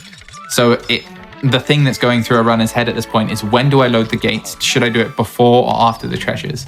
As you can see what Kemi's done here, we're now having to wait on this gate to come down because she prioritized the treasures a little bit earlier, which it's a really, really hard judgment call to make. Yeah, the balance is very, very finicky with these. Yeah. And they're definitely like, I think these are some of the hardest floors to play within like, you know, top 1% of perfection, just because getting the timings down for the gates is really hard. So, I definitely agree. And this floor, another really cool aspect about understanding how the cave generates sub-levels is going into this floor, one of the key stats to think about when you're looking is there are only ever going to be 2 gates that spawn. The game will never spawn more than that, it'll never spawn less. Well, it might be able to spawn less, but in like some 1% scenario. So Kemi's going to be able to see like, okay, there's a gate here that we're having to do to get this first treasure. But if she sees another gate that isn't blocking a treasure, she knows that the next treasure we're looking for, which, spoiler alert, is buried, she knows that that treasure isn't going to be locked behind a gate. So it, you know, can potentially change up the timings. This isn't a very generous layout, I'd say. This kind of sucks. Yeah, but it's a key bit of info to know. Yep. I think also this plays into something that we've mentioned before, where I think gates change the routing a lot, right? Because instead of just getting treasures moving, it's suddenly another time-consuming element and something that you have to manage Pikmin around, right? So I think that really is a really good example of why I think gates really deeply complicate a lot of the things. And you gotta really... and I think it's just a really good example of why it's really hard when you have gates, and why not having a lot of gates in the payoff dead speedrun are basically very important, at least in terms of like runner self, you know, to prevent more pain from happening. There's a reason why we kind of minimize floors that have a lot of gates. Really, definitely. COS, you know, 2 and 3, Citadel of Spiders. COS 2 and 3 really... not 2 and 3, 3 and 4. Well, 2, 3, and 4 all have gates, and like that's pretty much the only place that we really encounter gates, except for a couple choice levels in Snaggered Hole as well. I mean, there's really a reason why we minimize floors that have these, because depending on how the gates are laid out, you can really just be stuck behind a lot of some really difficult and unintuitive Pikmin management. Yeah, definitely. And I mean, you've seen it on both of these last 2 floors. I mean, Kemi's played them slightly safer, but also, I'd say sensibly overall, and has ended up having to sort of wait behind a gate as it demolishes. Oh, this looks like a bit of a kooky corridor to me. Yeah, this is kind of... This is what we call a meme corridor, where the layout is trying to trick you into going down this room, because normally they sort of spawn... the hole sort of spawns... oh, it would have connected... Oh, no. Yeah, okay, it would have connected up. It's so hard to tell when there's lots of hallways like this, because the hole spawns in basically the furthest location, irrespective of where the enemies are. So if you see like sort of a long corridor down the side like this, you can get completely juked. Like if this wasn't connected and I went down this room, I would have just lost a ton of time from having to backtrack and then go down the long hallway. Even without that, this is like a hilariously like PB killing COS4, by the way. It's just really like bad. This was just like hilariously bad. I just thought it was just really funny. It was like, oh, this is one of those COS4s. So the best case scenario for a Citadel of Spiders 4 is you can just walk. There's no gate blocking you. You just walk straight to an exit, and it's quite close. And that probably saves, I'm going to guess, like 25 seconds over what we just watched. So yeah, it can be really tough. I think like one of my last PBs, for instance, I lost maybe 35 seconds. Just barely got it. Oh, nice. That's called Semi-Cycle. It's basically the fastest quick kill on BD Longlegs, which is this boss. Discovered by a runner named VV Sunny, who we haven't seen for a while, but credit to him for discovering this because it is very sick when you get it. Yeah, so effectively it exploits the fact that right at the top of a purple's throw arc, it will do the pound there as it's falling. So there's this really specific window where you can make a purple pound at the top of its throw arc because it's about to start falling. And the idea of that is that you get all of the pound damage on BLL, even though it's higher, and a purple doesn't look like it's fallen. And then they will immediately start hitting it too. So when you compound those two types of damage, you can just melt BD Longlegs' health. So yeah, a really cool strat, and also much harder than it looks. Yeah, it's very, very precise, and the sort of lineup for it is not super consistent. You'd think you could use like, you know, the shadows on the floor or something like that, but those actually move, and they're kind of in like a slightly different place every time, so it's sort of hard to line up. I personally like sort of draw a line between like the knees on BD Longlegs, but it's a difficult thing to do in just the like couple of seconds that you have to set the trick up. Yeah, it's definitely kind of part vibes based. If I had to boil down that quite nice explanation to how I think about it sometimes. Like, I feel like you just have a vibe of whether you're close enough or not. Yep. All right, so this is the one where if you're going for a PB attempt, your heart is like beating out of your chest as you run down this. I think SBU Diver, who we mentioned before, tweeted about that recently, and it's very true. You have a lot of time to think about here, and this is the final knapsack exploit that allows you to get into Glutton's Kitchen early. And this is without having to destroy an electric This is also the last cave in the run, just as a heads up. Yeah. Because payoff debt, we have never seen a yellow Pikmin in our life. We never will. They are slow and pointless and don't help, and they're bad at combat. I heard they added yellow Pikmin in Pikmin 4. Is that true? Can anybody confirm that for me? Rumor on the street is that there are yellow Pikmin within Pikmin 4. That's crazy. This is, of course, a very shocking development. I personally would have called them ear Pikmin, but you know, we can't really change these things in post. But yes, that is what word on the street is. So because this is the final cave, sort of all of the self-preservation instincts are kind of out the window right now. Like, speed takes precedence over Pikmin lives, unfortunately. I know that's probably going to make a lot of people sad because Pikmin are cute and you don't want them to die. But it's all in the name of going fast, unfortunately for them. That being said, Glutton's Kitchen is the main hazard that'll kill you is electricity. So you can't completely just, you know, throw it to the wind, because if something goes wrong, you can just go from 78 Pikmin to like 5. Yeah, like taking chip damage, you know, 1 or 2 Pikmin eaten here and there is okay, but you can very cartoonishly party wipe in this cave. That's a good way of putting it. Yeah, there's definitely been a bunch of hilarious disasters in this cave. Oh, also something that I want to mention, just in case it happens, generally quite unlikely. One of the most known and pseudo-reliable crashes that can happen in this game mainly happens in Glutton's Kitchen, and it's as a result of bread bug pathing. I think our exact understanding of exactly why it happens isn't necessarily there yet, but it's effectively a pseudo-random crash that bread bugs cause. So that might happen, and if it does, if that does on the run, it's honestly blessed, because that's just insanely funny. Yeah, that is insanely funny. That is because it's super not common. One thing, again, we avoided it on 2, and it now seems we're avoiding it here is, I mean, as long as the bread bugs don't grab the treasure and run off with it, you're pretty golden. You know, bread bugs, you know, are definitely very, very, very frustrating to deal with in the Pikmin speedrun. In AT, you can bitter them, but we don't have bitters here, so we really just have to hope that they spawn in places where they can't really grab the treasures. And luckily, that's been the case in here in 3. Yeah. And in 2, they grab the treasure. We were able to basically win the tug of war before they were able to put it in their little hidey hole, which is important. Yeah, and the final thing as well about bread bugs that maybe is lesser known, I don't really know. The heaviest weight treasure they can grab, as far as I recall, is 20. Oh no, it's 10. Sorry, I don't think they can grab heavier treasures no, it's than 15. 10. 15? Something like that. Believable. Yeah. So there'll be some treasures. So for instance, Kemi started this sub-level and there was a compass. We can reliably know that the bread bugs won't steal that because it's too heavy for them. But the clacker, which is the other one, which is the red and blue treasure, they can steal that. So Kemi did a little swivel to see whether that was going to get pinched before loading up our treasure. So potentially good layout, but it means we don't get to show a cool strat, which has still never been shown in a marathon so far, actually. You can actually get purple Pikmin on top of that little plate to the left. And treasures can sometimes spawn up there, and you can do it with purples, where really you're only meant to be able to do it with yellow Pikmin. So that can bail you out of some really nasty flaws.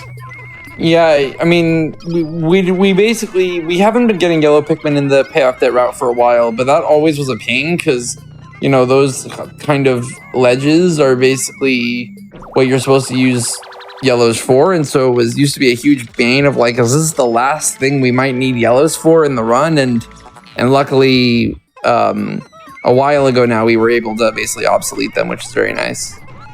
Yes. So a runner called MoKG, who's the former, I guess now, which feels weird to say, world record holder for Pikmin 1, came up with that strat. Yeah. It sort of abuses the... purples have a different throwing sort of physics/momentum system to other Pikmin, so you can use that to trick them up slopes, and it's quite flashy. I think something that's really true in 1, but I also think really obvious in 2 because of how much we abuse it. I think that there's these really interesting, you know, Pikmin 1 and 2 are very physics-based, right? Where, you know, if you run and you throw a Pikmin, the Pikmin will go farther than where the cursor is, right? Like, it isn't point-and-click cursor-based Pikmin throwing. It is really a physics engine, right? Mm-hmm. And because of that, you can really abuse, like, how the Pikmin behave. And I think it's such a big thing in 1 and 2 is, like, you can really figure out how to throw Pikmin where you want them to just based on, like, you know, your angle and your arc and, like, a lot of very physics-based stuff as opposed to just, like, well, you can't do it because the game says it's impossible. You know, it is really based off of an engine, and I think that really opens up a lot of the possibilities for what you can do, which is very nice. Yeah, definitely. And it's come up with some really cool creative tricks off the back of that as well. Just as well, in terms of talking about potentially playing floors a bit more risky than you would early on in a run, GK5 is the perfect example of this. Yep. Not killing with these cannon beetles, letting boulders just fly across the middle of the room. It's like, okay, if they hit the edge of a treasure, as we sort of previously established, right, they're probably not going to get that many kills. We only need, you know, rigorously like 50 Pikmin to finish the last level, as long as you've got a few purples. So whereas in categories where this is not the final cave of the run, you are like religiously in small cam to deload everything. You're killing every one of these little bull bears. Like, you're playing incredibly safe. It's actually very, very hard to play this floor safely without losing a ton of Pikmin. So it's kind of fortunate that we get to do it at the end in Payoff Debt because it's just a lot faster that way. Yeah, definitely. And every enemy as well, like those cannon beetles that are in the sort of semicircles, they have a larger radius that you have to zoom in the camera versus other enemies too. So they're very difficult to, I don't know, deload and get rid of. This is the last floor of the run, by the way. We will be paying off the debt after this floor. The giant bread bug is the enemy of this floor, and so basically, unlike other bread bugs, we cannot ignore this guy. You know, we have to kill him. So we're gonna do this just by hoping that he ferries enough bodies that we can use to kind of reversal him on. And then basically go from there and hopefully make him bonk against the ship to drain his health. So that's what we're going for. Yeah, so the timing of getting the giant bread bug to collect treasures is quite finicky. So you'll see here, there's a lot of items coming in at once, and we don't want the little bread bugs to prevent the giant bread bug from grabbing something. So Kemi's sort of making the smaller bread bugs dance, and as soon as the giant bread bugs grab this, you're home free, basically. Yeah. So you can see Kemi doing a bit of a victory lap to the exit here. Yeah, Kemi's just for GDQ and other people, it should be known that time is going to be very short now. You know, maybe another minute or so of our RTA until time, just because we got to watch all these great cutscenes and we get to see the numbers satisfyingly hit 10K. But yeah, you know, this has been honestly, I think there's been like a lot of really interesting stuff this run. I mean, there's obviously been a lot of trials and tribulations, some nasty RNG, but also some very nice multitasking and some nice plays in that regard. So I think it's awesome that we were able to kind of get this nice showcase, especially in lieu of Pikmin 4. Yeah. Yeah, this is the last treasure from Giant Breadbug, who is my favorite. I love Giant Breadbug. One of the best emotes on Twitch. A solid 140 for the books. You know, I mean, excellent work for a marathon. You know, Pikmin 2 is definitely a very it's a very stressful game for a marathon for sure. You know, because you have to, as we've been talking, you know, you really have to be good at thinking on your feet, and you have to be reacting very fast. So really excellent work in a famously very challenging speed game. Yes. And time. There you go. Cool. GG. Nice. So you said 140. What was the final time on that? It's 138 something. Oh, really? Okay. That is the first sub 140 in a marathon. Nice. Yo, Yes. let's go. Very good. Yeah. Yeah, I believe it's a 138.04. I think is actually when time stopped. I'm actually because time stopped really right before the happy with credits. that. Yeah, because memory card loses. My memory cards are slow, so maybe like a minute and a half, 2 minutes throughout the run. So that's like a pretty competitive time. Wow. You know, adjusting for the memory card loss. I'm very, very pleased with that. Of course, I had some pretty good luck in places. I got stupendous lens. But yeah. But you know, definitely very good play overall. I mean, I think you did a great job. So Yeah. yeah, awesome. Definitely. GG's, everyone. I Make guess sure you're following Chemical QQ on Twitch. Is there any shout outs you would all like to do before we end things off here? Yeah, sure. I mean, of course, shout out to Jack and Cap for commentating this. That was a huge help for me because I find it really difficult to talk and play the game at the same time. Shout out to the entire Pikmin speedrunning community. Everybody is wonderful. It's an incredibly welcoming and friendly community. You know, go ahead and join if you're interested in running any of the Pikmin games, especially Pikmin 4. There's a lot of discussion around that now. And just thanks to everybody who has supported my nonsense throughout me playing a children's game from 2004 for 2.5 years. The only shout out that I want to do is basically just a second. Like, if you're really interested in any kind of Pikmin speedrunning of any game, both new and old, remasters or otherwise, please join the Pikmin speedrunning Discord. You can see the Pikmin speedrunning Discord linked at any of the relevant speedrun.com websites for Pikmin. Definitely feel free to stop by. Really no prior speedrunning experience or knowledge required. You know, you really feel free to just get in and see what all the noise is about, pretty much for any category that grabs your interest and any version of the game that grabs your interest. So I would definitely just shout out, you know, checking that out, because I think that's just really worth your time if you're interested. So I would really recommend supporting that. Yeah, and I guess thank you, GDQ, for having us as well. And people give Pikmin 4 demo speedrunning a try. Who knows? Maybe you can beat my time. Yeah, I was going to say, for sure, I definitely want to have a Pikmin 4 related special once that comes out, sometime a little bit after it comes out. So definitely going to look into that. And check out the Pikmin 4 community, or Pikmin community in general. Check out Pikmin 4 speedruns. Be sure to follow the runner and the commentators today. And we're going to do a little break now before we switch to the next run. Again, theme of this Hotfix special is Direct To Hotfix, so we're covering some stuff announced at the latest Nintendo Direct. So the next thing we're doing is a Pokémon Sword speedrun, for a Pokémon Sword DLC speedrun specifically, because we're going to talk about the Pokémon Scarlet Violet DLC, and we're going to kind of talk about how Sword DLC changed speedruns and added some new categories and stuff like that. So if you're interested in that, definitely stick around. We're going to cut to our break now, but before we do that, just a reminder that your subs, Prime Gaming subs, gift subs, and bits cheered on the GDQ Twitch channel help support GDQ Hotfix. Please consider subscribing if you enjoy the daily speedrunning content like what you just saw today. Real?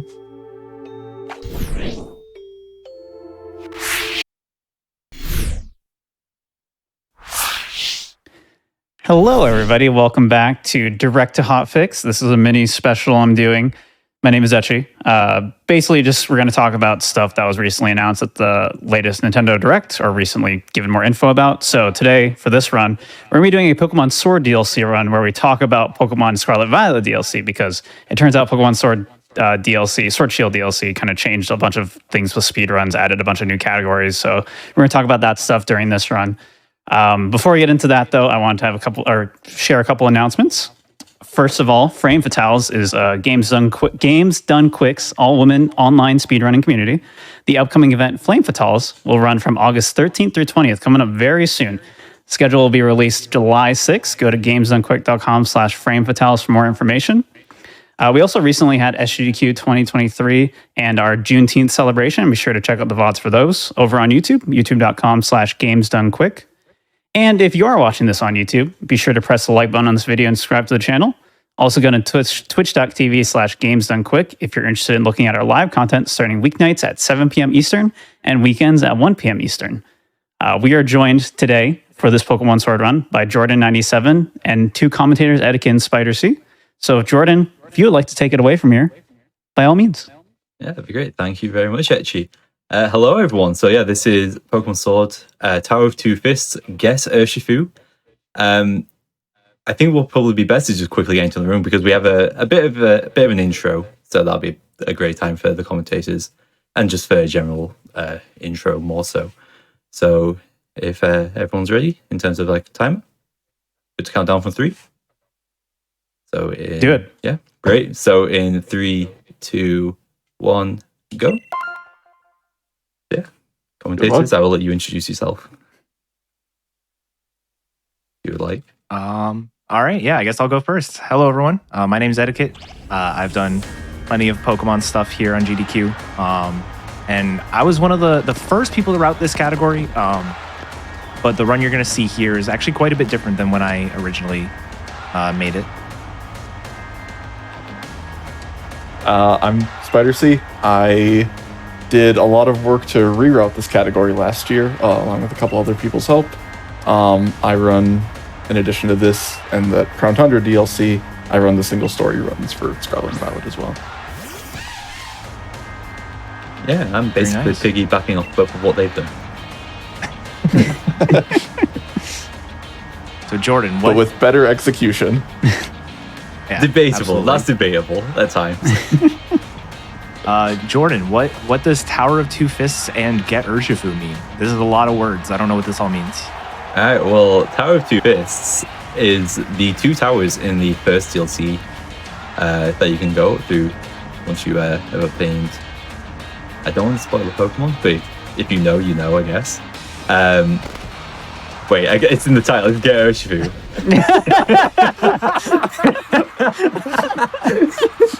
So yeah, we get Urshifu. You get Urshifu at the top of those towers. All right, well, let's follow that instantly. But yeah, so that's the entire aim of the speedrun and the entire purpose of the first DLC, effectively, in the story.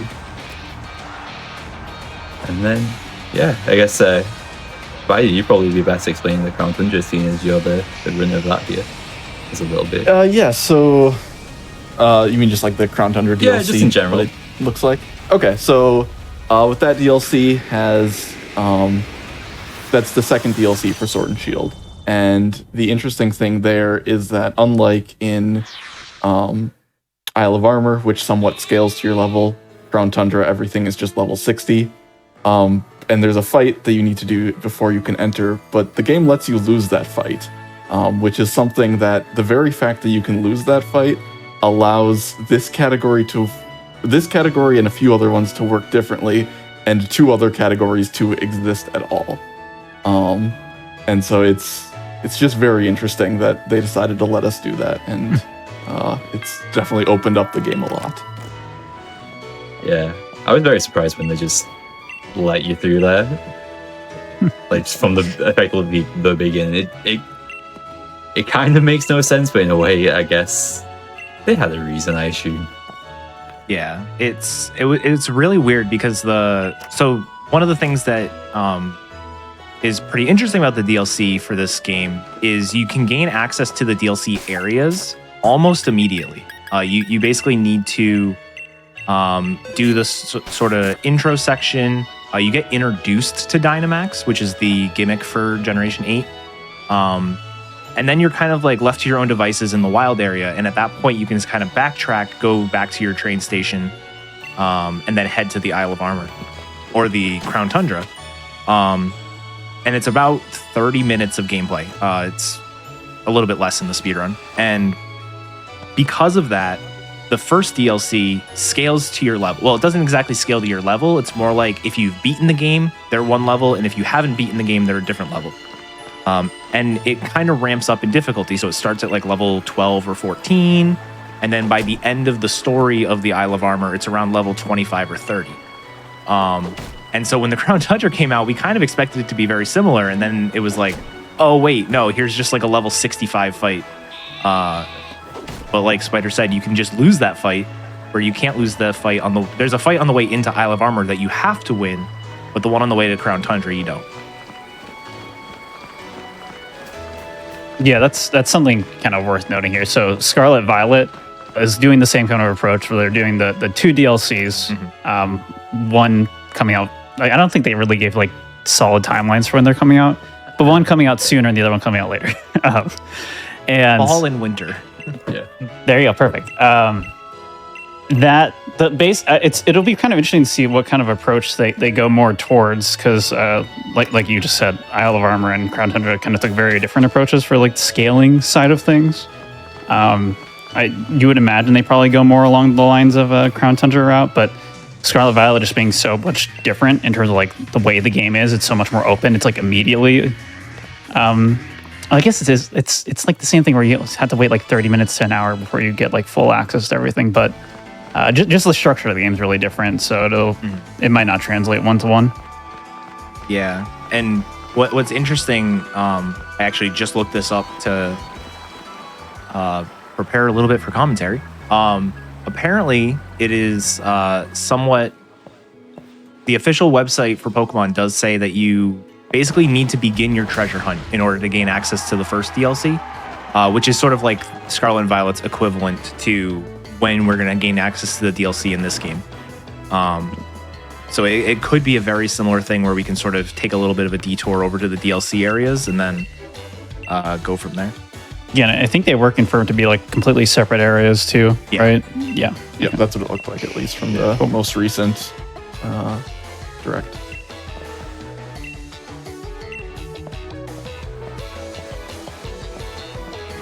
A lot of what's going boring on here intro so stuff far? here. Yeah. I mean, we could talk about more Scarlet Violet stuff while we do this, because so again, basically the gist of this is a lot of intro stuff for like 30 minutes, and then we actually go do the DLC, and that's where things get really, really interesting. But for now, it's kind of just normal Pokemon start. You go talk to your rival a bunch of times, talk to NPCs in town, get your starter Pokemon very soon here. And we're actually getting Sobble as our starter Pokemon. Do you want to talk about that, Jordan? Yeah, Sobble. It is the best starter for the speedrun. All speedruns. Except for Get to Calyrex. Okay, yeah, except for Get to Calyrex, because Grookey, the actual like best overall starter, in my opinion. But no, for speedruns, like Sobble is pretty much the best all around. There is one speedrun where two, I guess, speedruns where you pick Scorbunny. One actually being Shield 80%, the other one we don't really need to talk about. It's not that important. But yeah, Sobble, it's just high base special attack stats and high base speed stats, which is just kind of like the perfect combination for speedruns for the most part. Which, yeah. Go ahead. No, I'll let you go ahead. No, I was gonna say one of the only like real drawbacks to Sobble is it doesn't have great move coverage. Water is a phenomenal typing in general.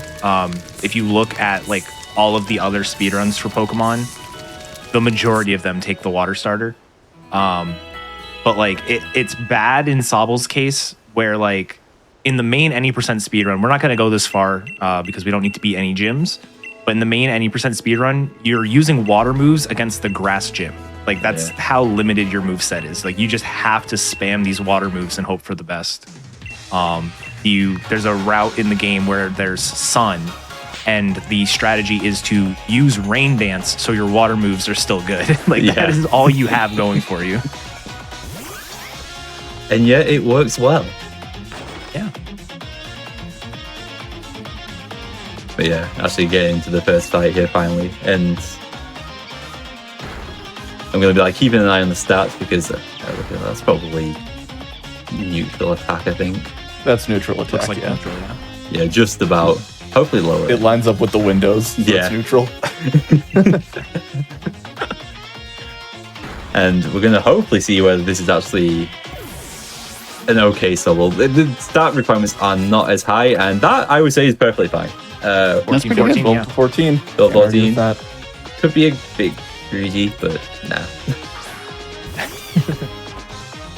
And then we're just gonna clear this up with water again, because again, now that we actually have a water move, we can actually use that against the fire side. Also, is this must be like the first first fight where you actually face into Pokemon, right? Now that I think about it. I'm trying. I don't know anything about like Sun Moon era. No, I don't think many you and Sun people. Moon. Yeah, I that think, should be right then. I think the closest I can think of is like in Gen 5 where you fight one rival and then the other right Yeah. afterward. But they're definitely different fights. So Yeah, I can't think of anything else. in Gen 9, Nimona says she has more Pokemon, but decides to fight you with only one. So just saying. Oh yeah, it's a bit. Nimona like nerfs herself so she can like have fun, which I respect. Yeah, Jordan was saying that stat requirements aren't like too strict for this. Jordan also runs the 90% category of this game, and I think it's a lot more strict with those stat requirements if I remember correctly. But basically, yeah, you're just looking for like good special attack and speed. That's all that really matters. So sometimes defense can matter if it's like on an extreme end for certain fights at 90%. But for this run, you're just looking for good enough. Attack literally doesn't matter outside of like the first tutorial section of the run. So it's not too bad if it's bad. Yeah, like even the speed doesn't matter. You obviously it's nice to have good speed, but you're not gonna reset over the speed stat. Yeah, in the old route, speed and defense mattered a little bit, but in this one, neither of them really do. All right. So it's it would be a little bit unfortunate for us to talk about any percent and how the DLC impacts things without talking a little bit about the update that came along with the DLC. And something that is quite topical specifically with Scarlet and Violet. So anybody who has been following Scarlet and Violet, even outside of speedrunning, knows that the game does have, quite a few performance issues. And something that actually happened along the way with the Sword and Shield DLC is the update that came along with the DLC actually inflated some loading times.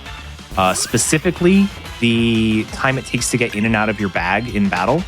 So if you've seen Pokemon speedruns, we use a lot of X items. You have to heal in battle, that kind of stuff. Pretty much every time you opened your bag, it added like a half a second. And it also like inflated some other load times as well. And it's to the point Jordan did some really, really, really rough timings. Yeah. And came up with about like a minute and a half over the course of a 4-hour run. That's accurate, right? Yeah, and you think a minute and a half over 4 hours is not that bad, but that has been the bane of my existence for the last 3 years. Yeah, it's something that honestly, because like this is a Switch game and the Switch doesn't have down patching. It was something that kind of killed a lot of our momentum with the game. The game, especially these longer games, they're always really popular when they first come out, and then popularity kind of dies a little bit speedrunning wise, as people get times they're happy with and then sort of leave. But once the update happened and it was like, oh, we're going to be losing just a minute and a half every run. Almost nobody touched the game outside of these really cool categories we have. I'm not sure if they've ever been shown on GDQ, but categories called trade alt mains, where you can basically trade in a Pokemon and use that Pokemon as your starter.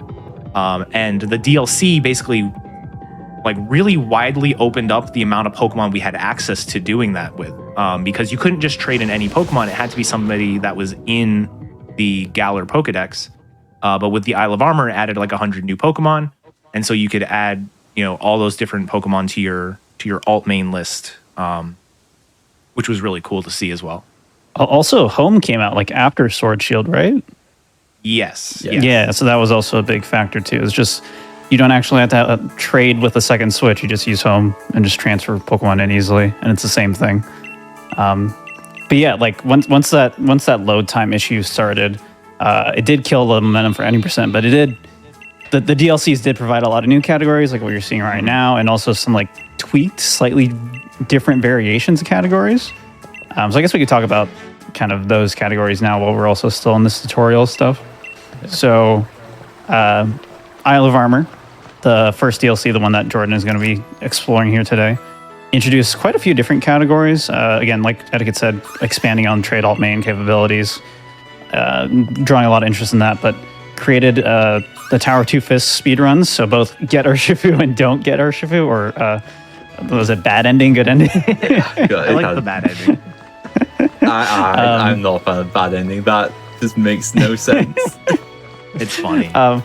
We'll talk about that more later as we actually get into Isle of Armor, what that means. But the nice thing with what the DLCs did for Sword Shield is that before they came out, literally the only category that people would like actively grind was 90%.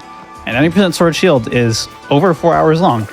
And for a lot of Pokemon speedrunners, they're just kind of like used to that by now because a lot of Pokemon speedruns are just really long.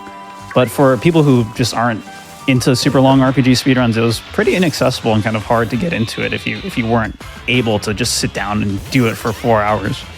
So these DLC speedruns end up being super, super short and just like a very different way to approach the game. So like this category is literally, like we said, 30-minute tutorial and then go do the DLC thing. You're in and out in an hour and a half, right? Super, super accessible. And same thing with Crown Tundra. Crown Tundra also introduced a short category in the vein of, or short categories. Is there short? Is it just single? Yeah. Yeah, one short one and then one much longer one. It introduced Get Calyrex speedrun, which is basically the legendary of Crown Tundra. Same idea, just kind of beat the early game here, the tutorial, and then go do the DLC, have fun.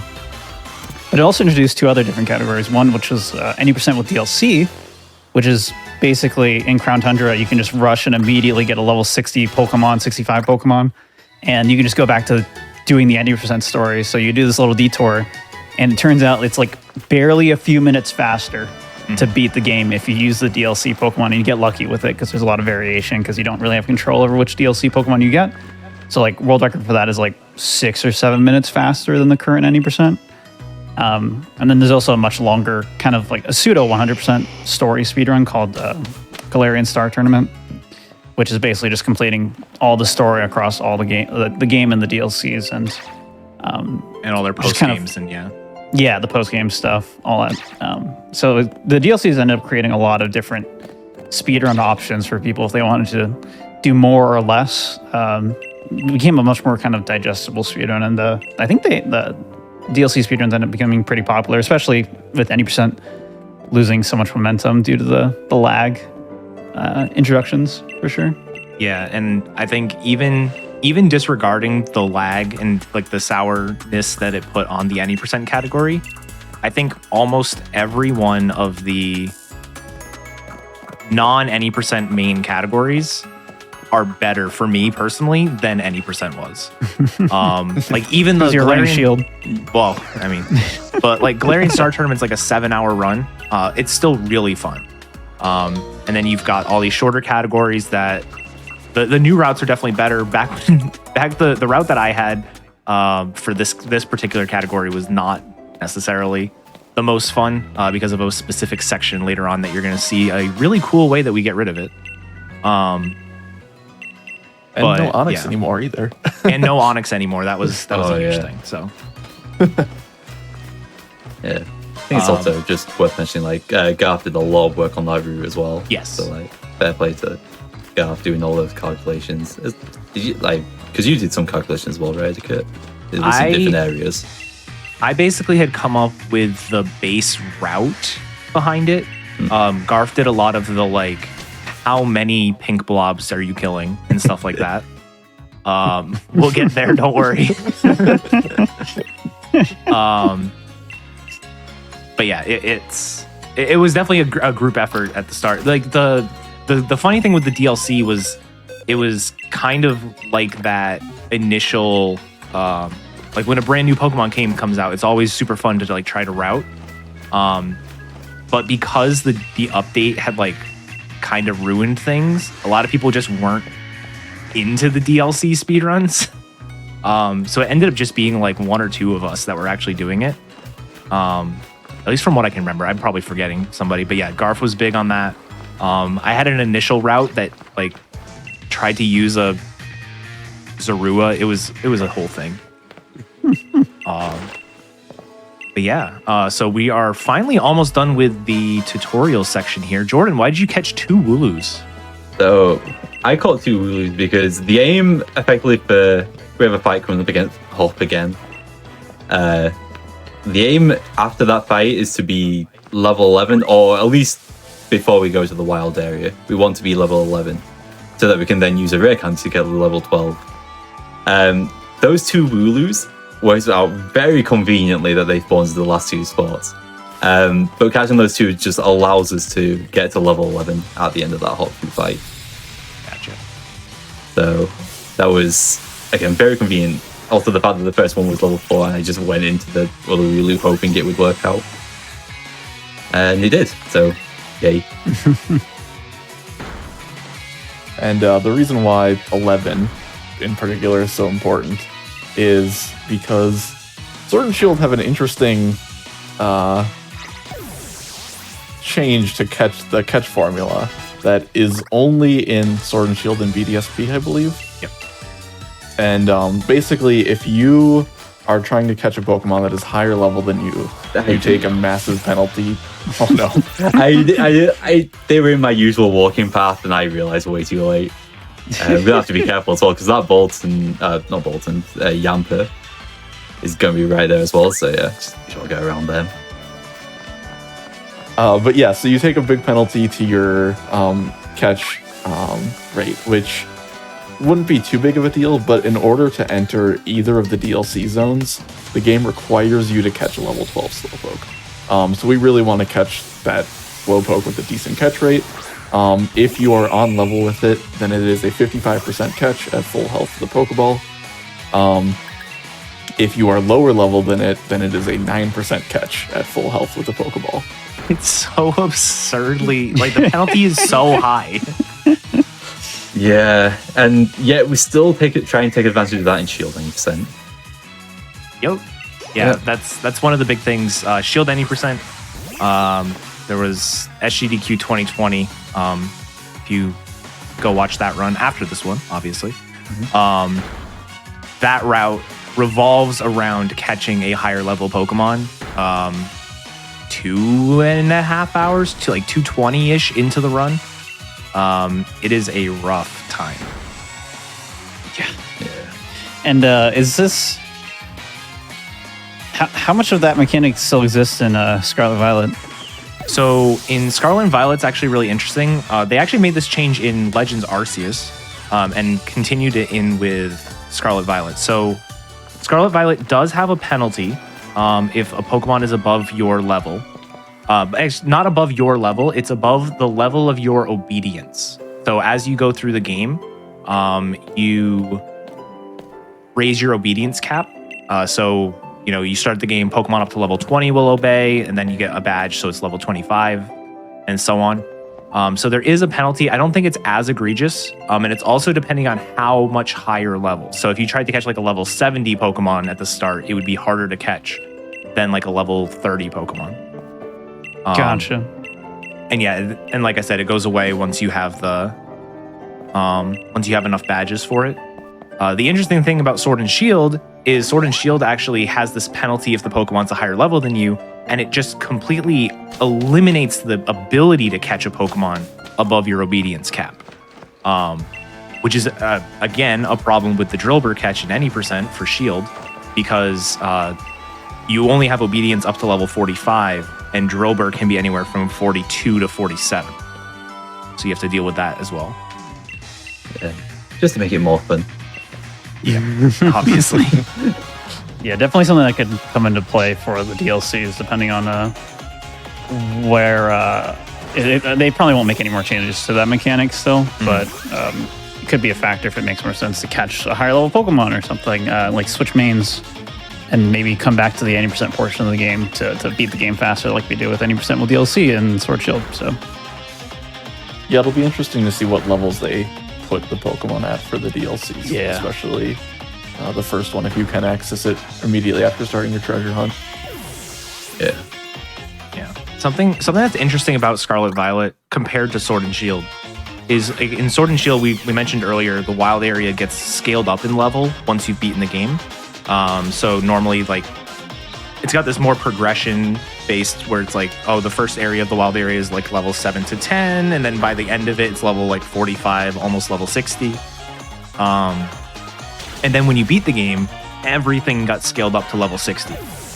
And in Scarlet and Violet, like, it's not really the case. You still have these low level areas and these high level areas, even once you've beaten the game, once you've done everything. So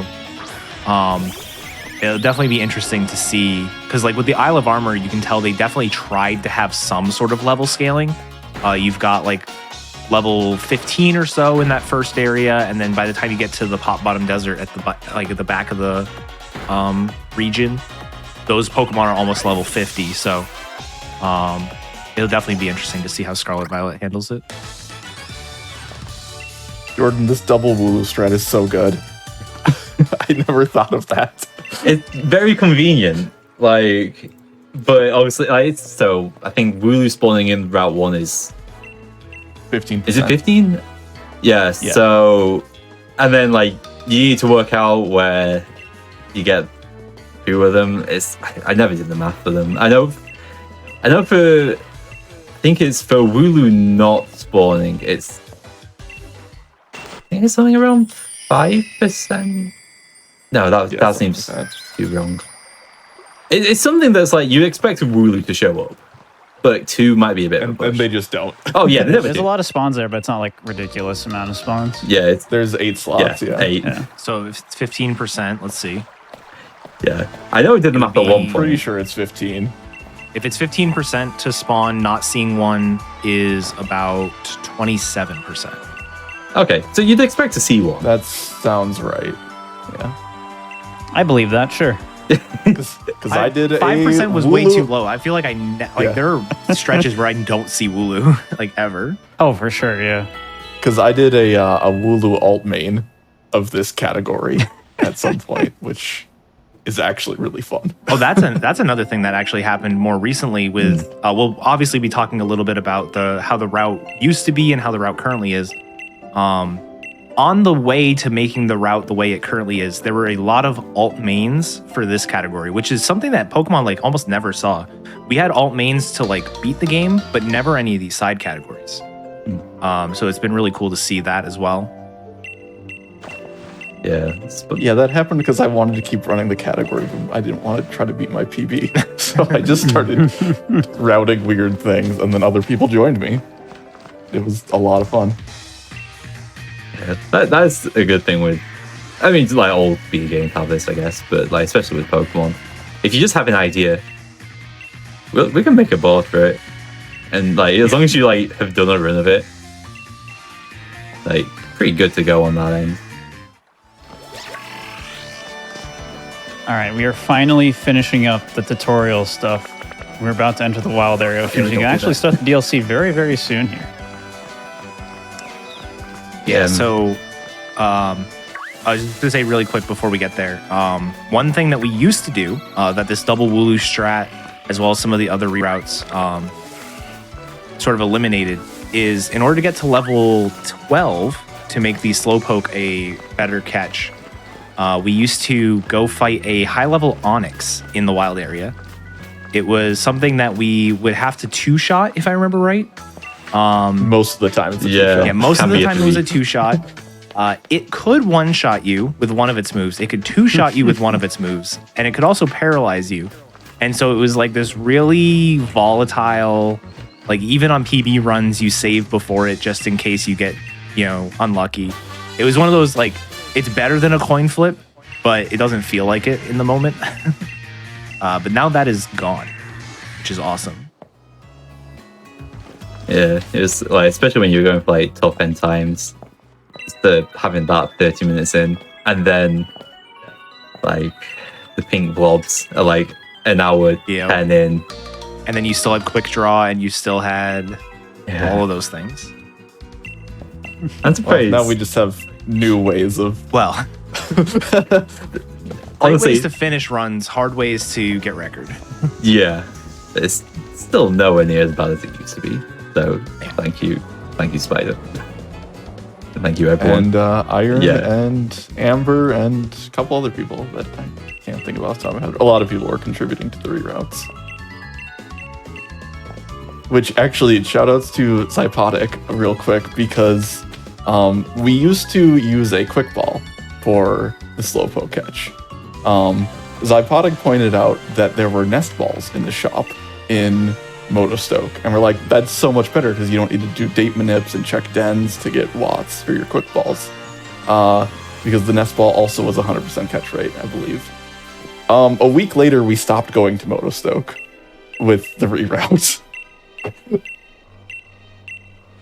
Yeah, why go all the way over there when you can not?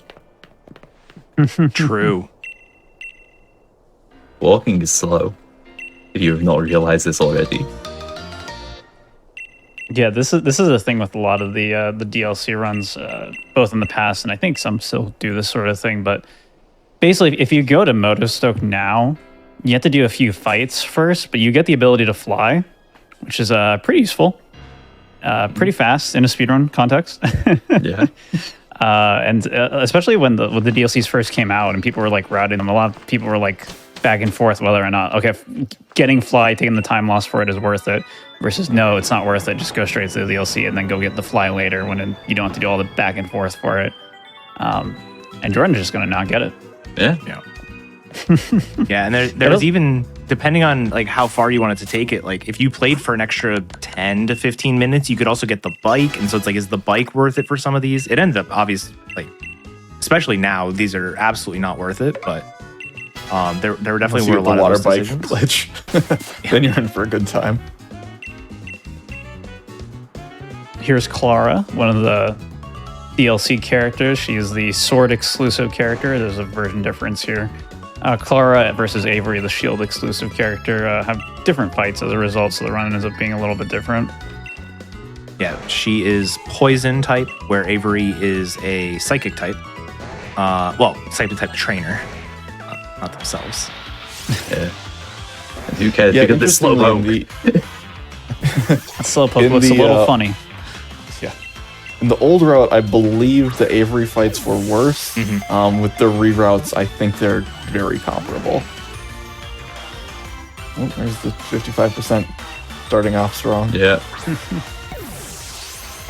I'll say it eventually.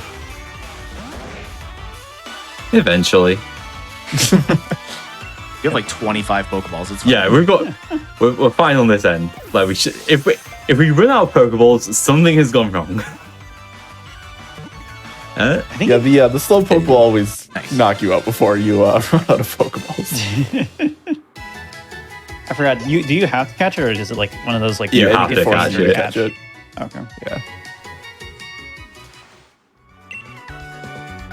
I mean, oh no, I don't have any Chestos and I'm asleep. What am I gonna do? Oh no, Edika, do you have an idea? I don't know. You might have to just power through in this next fight. Yeah, you can wake up turn one, right, on things. Sure. I think that's a mechanic, yeah.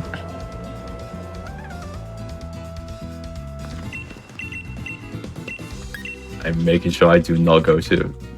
Hey Armor Jordan, station, you went to the wrong station. Oh, yeah, We're doing the Isle of Armor DLC, not Crown Tundra. I mean, it's a very pretty area, so I feel like may as well show it It off. is. We've got the time, we've got the estimate. Yeah, and we got Peony's theme. Yeah, I don't think I've actually ever heard that theme. Peony's theme is so good. I don't play The with entire reason music, it's routed in. but like You don't have music at all? no. What? I've played this game that much. I still play Let's Go with music. yeah, that's you and Let's Go. Like That's wild. Like not you don't use like any audio cues for like things ever. no. Wow. Yeah, no, I just listen to like other music. think we got a robot in the call. I had to I'm not even listening to music right now, but that's more so I can hear you all easier. But Oh my God. I had to change up like my whole stream setup one time because the clicks for the menus in games were slightly delayed. Like I need Yeah. my audio cues for everything. nah, Feedback. why? So this is not Isle of Armor, by the way. This is Crown Tundra. The first fight of the area, I think we already mentioned, but yeah, you can die to this fight totally fine. So you think you're gonna see that, or we'll just win against level 65. We'll see. Yeah, I believe. We'll wake up and it's fine. I believe in Sobble. Also, is Peony the High best horsepower dad miss 30 times. in Pokemon? Is what? I think so. Is Peony the best dad in Pokemon? Best dad in Pokemon. It's like the only dad in Pokemon. Yeah, outside of Norman, there's not a lot out there. Professor Bird. Norman's not exactly a high bar. Norman does crit Aw, us sad. way more often than we would like, so. Oh, I forgot to do the Slowpoke Slowpoke. is Oh, still well. in. Oh, whoops. Whatever. We've got a second Why is chance. it taking hail damage? What? Go Slowpoke's got Slowpoke. this. Yeah, we believe in Slowpoke. Oh no. Close. Oh shut.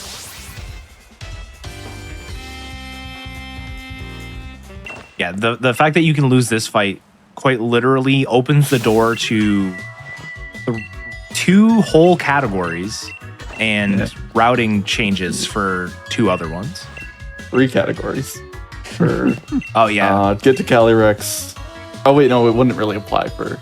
Yeah, never mind. You're right. You could still do Galarian Star. I was counting Yeah. Galarian Star, but you could still do it without. Yeah. So this is why we're here. Yeah. Is EXP candies, which are a big part of Scarlet and Violet speedrunning, and showed up here first.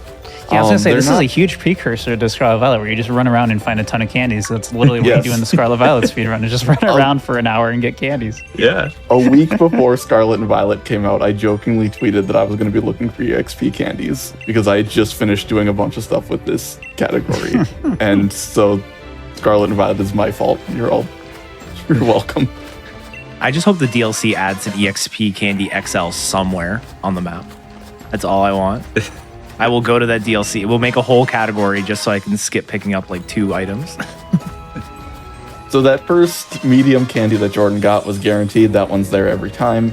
All of these other items are random. He did not get a Dynite Ore, which is one of the 2 items that are in the 2 spots where Dynite Ore can spawn. Those are both 10%. The reason why you're looking for a Dynite Ore specifically is because you can trade it in for a large candy, which is worth 10,000 experience, which is really nice.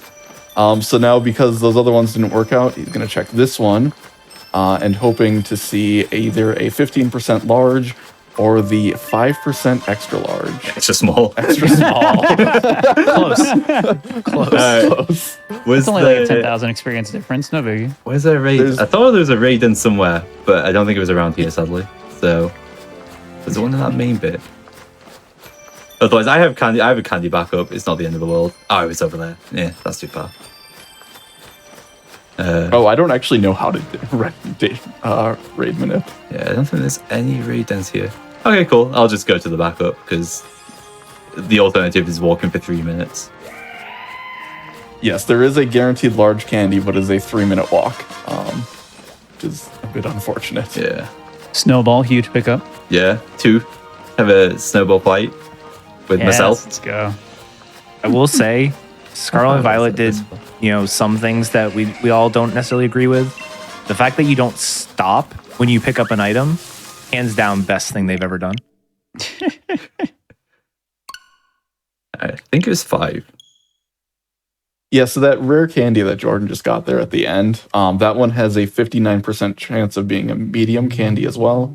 Yeah. And so the general goal when you're going for record attempts is you pick up the guaranteed medium, you pick up this full restore, you check that other medium looking for the 59%, and then you go straight for the mayor candy because you're hoping to get the large candy, and none of the other ones really are going to make enough of a difference that it makes sense stopping to get. But now that we have all the XP that we could ever want, it's time to go to the Isle of Armor for Yay. the actual point of this category. Yeah, if it wasn't obvious by all the percents that I've just been throwing at you, this category for PvE attempts is very volatile, so backup definitely necessary there. The old route that we've been alluding to, and it's worth it to be that volatile compared to the old route, which was worse, which was basically the alternative is at the end of the run, instead of doing what we just did there, is you catch a bunch of pink blobs, aka blissies, and it's really random if it works out well for you. So this is just faster, more reliable. The reset point's a lot earlier. Works out pretty nicely. Yeah, the earlier reset point is the main thing. At the end of the day, it's actually very similar percentage-wise if you're going for record strats. But the reset point is 45 minutes earlier, so... Yeah, that's pretty big in a hour and a half long category. So. And in addition to having a better end game for this category with all the extra candies, you'll notice that Jordan just went from level 12 to level 22 going into this first actual fight that you have to win. And that was another really big pain point of the old category, is a lot of these fights just are brutal. Like the mustard fight. So this fight here wasn't usually too bad, but the mustard fight afterward was really rough. And then there's a fight later on against Clara again. Yeah. That was just, it was like 25% to just end your run because of an ability proc. Yeah, for the longest time as well, like, I always assumed that when that ability did proc, you would just be dead. And then I just let it wait out one time. It turns out you can survive it. You can get lucky. At one point, the top 2 runs on the leaderboard were Quick Draw lives. Yeah. Wow. So, yeah. You may have noticed that there was a lot of candies as well. Like, I could have added, like, I could have used like another medium candy. And that could have been fine to do. Actually, I think it would have given me a lot easier time. But the reason why I did specifically do 2 medium candies and a small candy is that will guarantee a one shot on this slowpoke here, and then like a bunch of other like guaranteed one hits as well. Compared to using 2 medium candies and then a rare candy, and it's something like 400 experience difference. Like, it can be that tight sometimes with the experience, depending on what you can get, compared to having like a very good time compared to potentially having an absolute mare of a time. Yeah, and one-shotting that slowpoke is also nice because, so we didn't really talk about it when we were fighting Hop, but Hop has these extra little cutscenes that will play. If you land a critical hit, if he lands a critical hit, if you use a super effective move.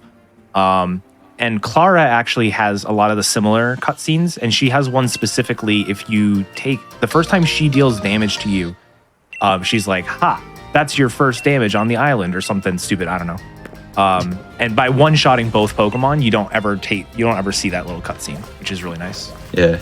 Yeah, and so that's the big benefit of being level 22 here instead of the old route where we were 12 still. Yeah, we were still 12. Yeah. She actually also, when she crits, she'll talk. I learned that one. She doesn't always, I believe. Well, she did for me, sadly. Yeah, she definitely does sometimes, but I have had times where I've been crit by her and she didn't talk. Alolan Diglett. Finally does. Absolute champion. All Diglett speedrun, let's go. I do have world record in that. How long does it take? Like an hour or something. It wasn't too bad. Oh, it's all land Digletts. I should qualify that. So it's a fake category. Oh, Otherwise, unless it's just any percent for 2.5 hours to get the water bike, and then yeah. Oh, that's fair. Yeah. That's funny. No, just glitch water bike. It's fine. just kill the category. It's been like 20 minutes going back and forth over like a tiny bit of water or like a bridge, just hoping for a bike to pop up. Yeah, for those who don't know, there's a weird glitch in this game. I don't think it's been patched still because people have had it. It is not. Yeah. Like no one can really explain it, but basically sometimes when you're just running over a bridge, you just temporarily, like for like a split second, like a frame, just kind of go into the water underneath the bridge, and then you pop right back out. And the way the game works is that if you're ever in water, if you just pop into water randomly like that, there's no like walking or running in water, so you just automatically get on the bike. So when the game pops you back out of the water, back onto the bridge, after that split second, you're just on the bike now, even if you don't have the bike. So this happens sometimes in the very first bridge in the early game, where you don't have the bike yet, and you're just running through and you have the bike, and you just can save like 4 or 5 seconds for free until the cutscene takes away your bike forever. But it's super rare. I've never had it happen to me. Yeah, I've never. It's actually not even necessarily tied to bridges. Iron one time got it walking to the Tower of Waters. And so he saved like 2 seconds because he just had a bike instead. Yeah, something funky going on with collision there, and just the way the game kind of safeguards against you ending up in the water just creates a really funny scenario. Yeah. But not something we can recreate consistently. But now we're in a dojo. Yeah. I don't know what goes on here. We get taught the art of battling from Mustard, who is cheese meters. Boo. The fact that her name is Honey and his name is Mustard just kills me. Dude, honey mustard? Yeah. Pretty good topic. I'm just going to say it. It is pretty good. It's all right. And then what do you I think will this one would be called? I will say, when this was pointed out to me, I was like, what the heck is mustard, honey? I don't understand why this is funny. And then it took me like 2 minutes. I was like, oh, wait. You're almost So this one right here is the other fight that was really bad in the old category. Yeah. Now it's completely free. Because this thing, you relied on it knocking you into torrent. And it didn't always want to do that. Yeah, and it could paralyze you. And if you didn't get knocked into torrent, then the Shinx would kill you. And it was just a brutal fight. This was actually a fight, if I remember right, where like you kind of wanted your speed to be good, but not too good, because you kind of wanted to underspeed the Mian Xiao, or Mianfu, I guess. Yeah, like you could work around it if you were faster than it. The really awful thing was when you were speed tied, because it was just like 50, or I think it ended up just being 25% chance that you died, and there's not really anything you can do about it. And it could U-turn. Yeah, And then all of a sudden now the Shinx is out and you're like, well, I'm dead. The worst was when you were slower than it U-turned, you killed the Shinx, and then you were faster than it. Yep. Pokemon's great. Yeah. Everyone should run it. There's nothing bad that can happen. I mean, it's fine now. It's fine. Just Yeah, it's fine now. just get like That doesn't 20% happen candy. anymore. Which Or is just play actually Scarlet better. Violet, where you just are level 60 anyway at the first fight. It's fine. True. Yeah, that is true.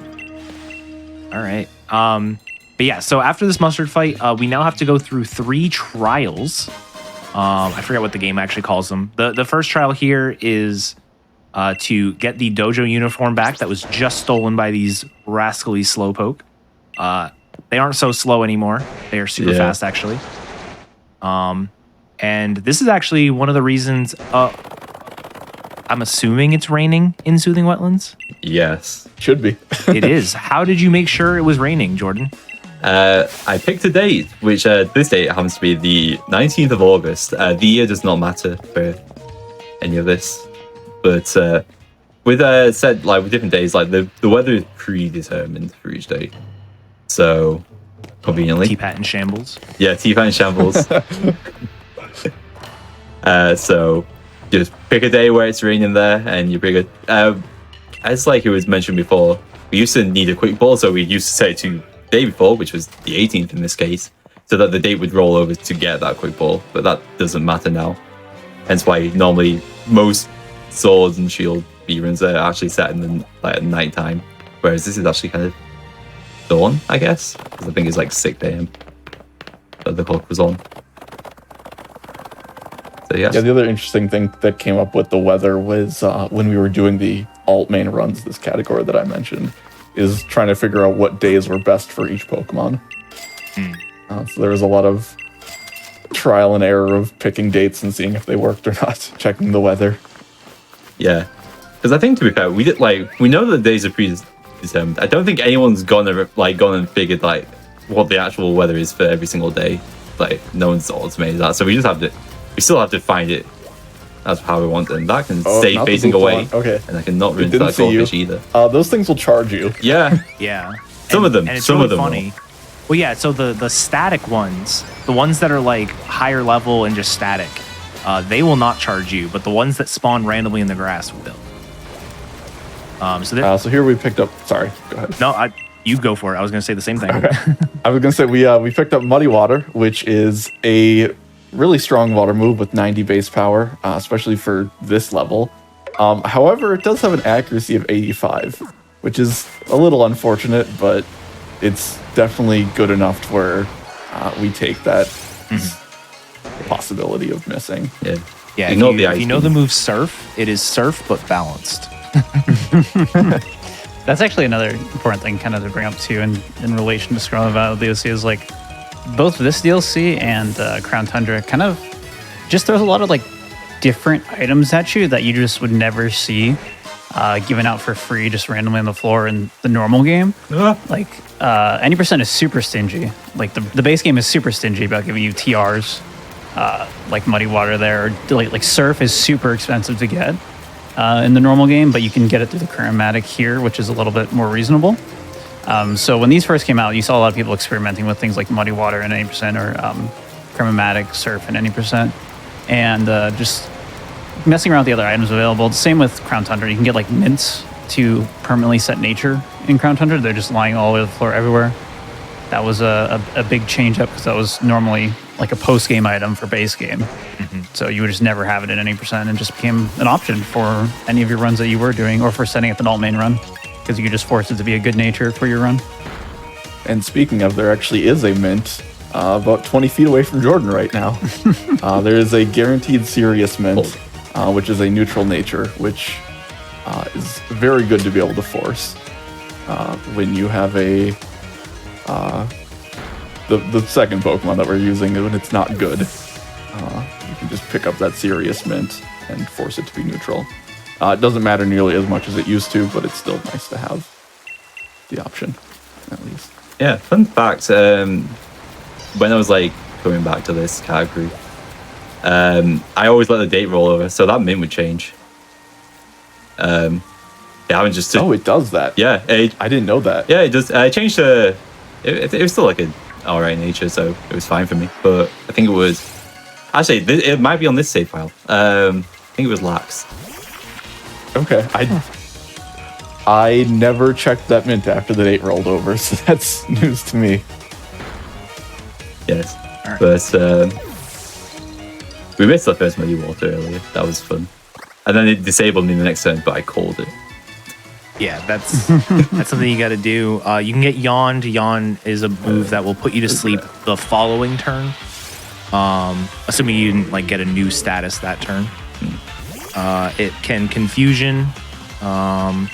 We saw it disable. I forget what the last move is. Water Gun, maybe?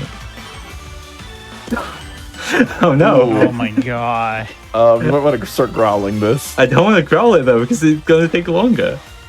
Two of its You got moves it are high now. crit Oh my rate. god, great! Oh my god. Two of Let's go! Spirit, who needs blissies, right? Hey, do you remember how we were talking about bullet toad earlier? That's not what Jordan wanted, by the way. No. Yeah, no. Jordan did not want to Oh, defeat so that you're enemy. heading towards the Lickitung, which is I remember there being a bullet toad here. which is fine, but you'd want to withdraw a Wooloo for that. Yeah. Oh yeah, you can just use anything here, really, if you use Wooloo. Yeah, I always withdraw for this Death Warp now that you're a high level. In the old route, you would still be 14, 16. So you have just evolved. Yeah, you'd be 16. Yeah, but now since you're 23, I normally grab my other Pokemon, like what Jordan's doing right now. Oh my god, no, I had hypnosis. I could have walked back Another by one of the now. side effects of not getting a fly too, right? Because normally you could just fly back, Yeah. right? Yep. That was still probably quicker than walking. Yeah, no, all of that Probably. effort, still faster than just running back. And hey, you got some extra XP. True. Gonna hit all the ranges now. I like that the Malamar had the same confusion hit self accuracy as I do on my runs.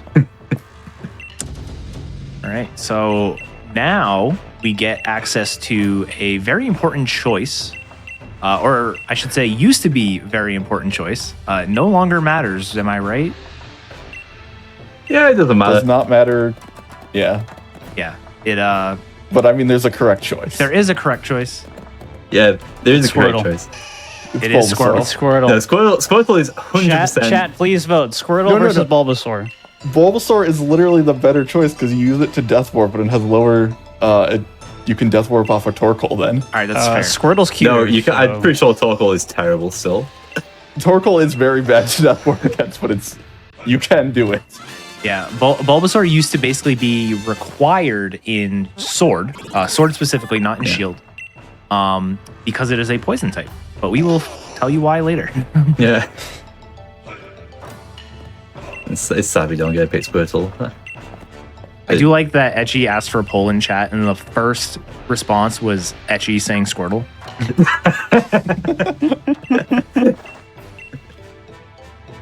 Sounds rigged to me. I don't know. It's rigged in the right way, so it's fine. Thank you. Thank you. And yet I see a Bulbasaur on the screen, so. Look, it's the real more winner? fun to see Bulbasaur faint. Wow. So true. All right, so that is our first of the 3 trials done. Now we are moving on to the second trial, I guess. which involves going to collect some max mushrooms, which are pretty cool items added only in the DLC, I think. I don't think they existed since. I don't think they exist outside of the Isle of Armor. DLC permitting, they might be. Who I think knows? that's correct. Yeah. The max mushrooms are basically a way for you to turn a Pokemon from a normal Pokemon into a Gigantamax Pokemon. So we haven't talked about Dynamax at all. It's the gimmick of Generation 8. Basically, big Pokemon, special moves. That's all there is to it. More help. More health, exactly. And some Pokemon have special versions. So you've got like a Dynamax Charizard, and then you've got a Gigantamax Charizard. And Gigantamax Charizard has a special signature move that only Gigantamax Charizard has. And normally, before the DLC, you would have to catch a Pokemon that was a Gigantamax version in one of the Max Raid dens. But the Max Mushrooms gave you a way to make Max Soup as part of the DLC, which you could turn a Pokemon from normal into Gigantamax. But the Max Mushrooms also have a really unique ability in battle if you use it. So you've got our normal X items, which will increase 1 stat by 2 stages. But a Max Mushroom will actually increase all 5 of your stats by 1 stage. It's a complete Omni boost, which is really, really nice. Yeah. Kind of makes this run possible. Yeah. Yep. The fact Can that you we imagine get the, plus 6 HP? That'd be wild. Listen, I was like, all 6 stats, not HP though. Sorry, go ahead, Spider. I was just gonna say the fact that we get these 3 max mushrooms is what allows us to skip the shop in Motostoke that we used to do. Because previously on the old route we would go there, buy X special attacks, maybe an X defend, but now we just get by with the 3 max mushrooms that the game gives us. Yeah, that's so Look at cool. Torkoal. It'll be gone. It's still better than death warping on the Cubone because it just spams false swipe. That sounds like a skill issue. It is, but also not a fun one. No, to it's not have. fun. It's definitely not. Like we have all been there. We've all been skill issues. All right. I'm not spoiling anything. Does the final fight still do my strat? No, it doesn't. Darn. Yes, it does. Oh, it does. With the large candy, it does. With the extra large, it does Yeah, not. and this is large candy. So Yes. My favorite fight I've ever had a hand in rounding. I'm just going to leave it there for now. I was no, looking ahead in the notes. no, Enjoy your dumb luck. it wasn't even useful. The crit. Crying right now.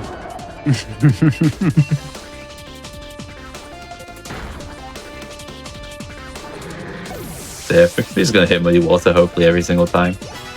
We're not going to teach Sucker Punch though. That's pointless. Twice. Actually, yeah, Sucker Punch is one of those moves where, because like how the evolution movesets go, it's kind of, you can potentially learn the move earlier. But because we evolved after we had the chance to learn Sucker Punch, we just have the chance again to do that. Which is cool if you remember to not teach it. I want that to be useful someday. I want to be able to like not teach a move earlier and then teach it later for some speed reason. I don't know how it could be relevant, but I want it to happen someday. Yeah. Again, we do I just want Sucker Punch to be relevant in the run. That'd be funny. It used to be, didn't it? Day one. I think so. Yeah, like Before I way started back speedrunning. then. Yeah. I think was it for Trevenant? I think so, right? That sounds Wouldn't right. surprise me. Kanga. Okay. Good old Kanga. That's actually the Switch best to thing as AOP. well. Yeah. Yo, Switch to Pokemon Let's Go AOP. Pikachu and Eevee. Let's Go Run is Reference? molding right now. Crying. Who am I? King Chad bringing Probes. up a good point. There's huge difference with this game and Scarlet Violet. It's There's still no Drowse. animations. There are no animations. Yeah, that's actually huge. Maybe the DLC will add that option to turn them off. You never know. Maybe. Bible, so Sorry, Bulbasaur. I'm not. Squirtle Squad. Roll out.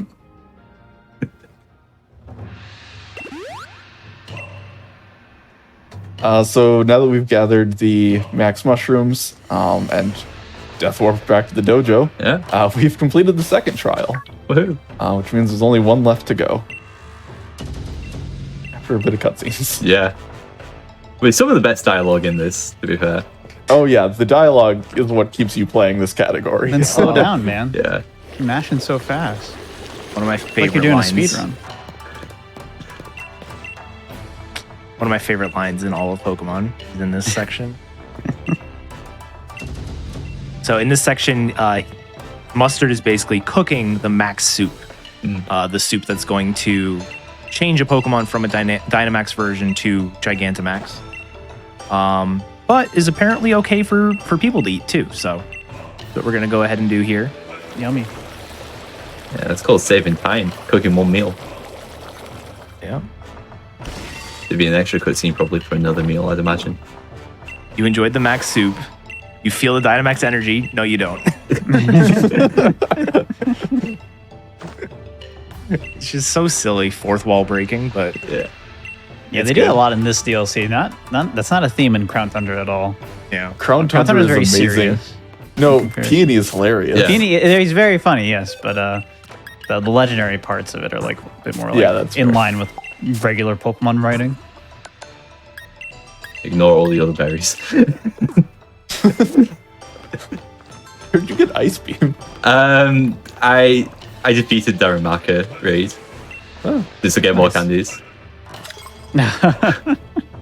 It's they felt fair. You didn't need to point out those things. Which Scarlet Violet DLC is first? Is it the the festival? No, the festival one's the other Festival one, right? yeah. Oh, it It is. is the Okay. teal mask. Festival is first. Yeah. Gotcha. And then the school. The one with Okie Dogie and Hunky Dogie or whatever. I don't Yeah, know. Hunky Dory or something like that. Yeah. yeah, that's what it's supposed to be like referring to. Bezendipity. That Yeah, one those. I don't. No idea. Like I imagine it'll be a lot like Sword and Shield, where the second DLC will probably have a lot more kind of like Yeah. finality to it, and also a lot more like Pokemon. Sword Shield Crown Thunder introduced like all the legendaries back too, alongside the extra dex size Yeah. increase. So that'll probably expand speedrun options a lot more. But for now, it's time for the third trial. Yeah. Which is a fight against Clara on the Dynamax field. We are going to A save. completely fair fight.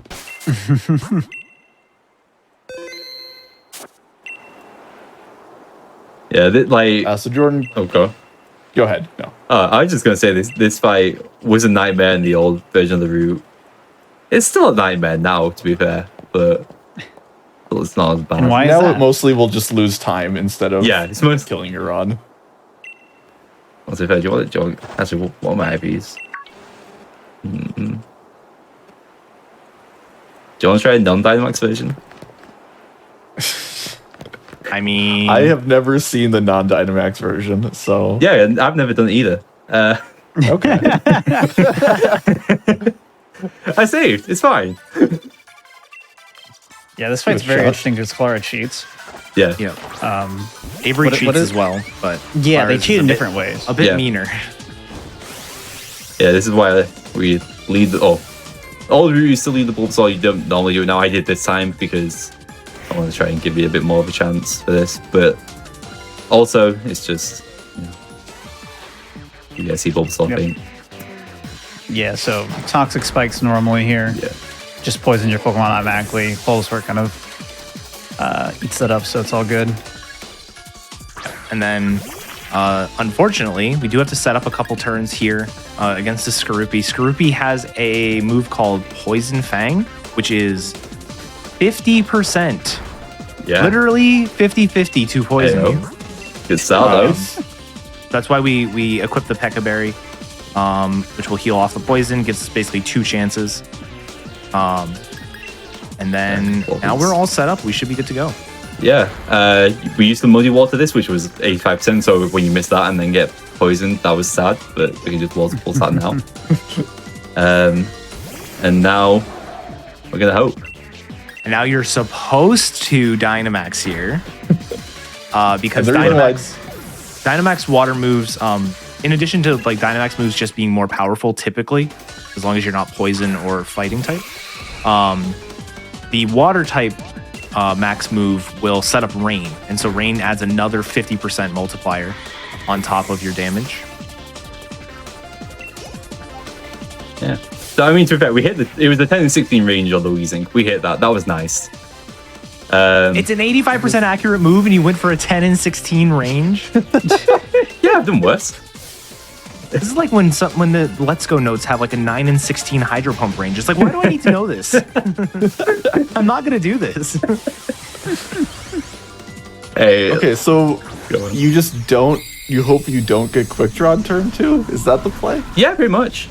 What is Okay. Quick Draw, by the way? Quick Draw is an ability that this Slowbro has where it has a 30% chance to basically activate a Quick Claw. So then it will always go first.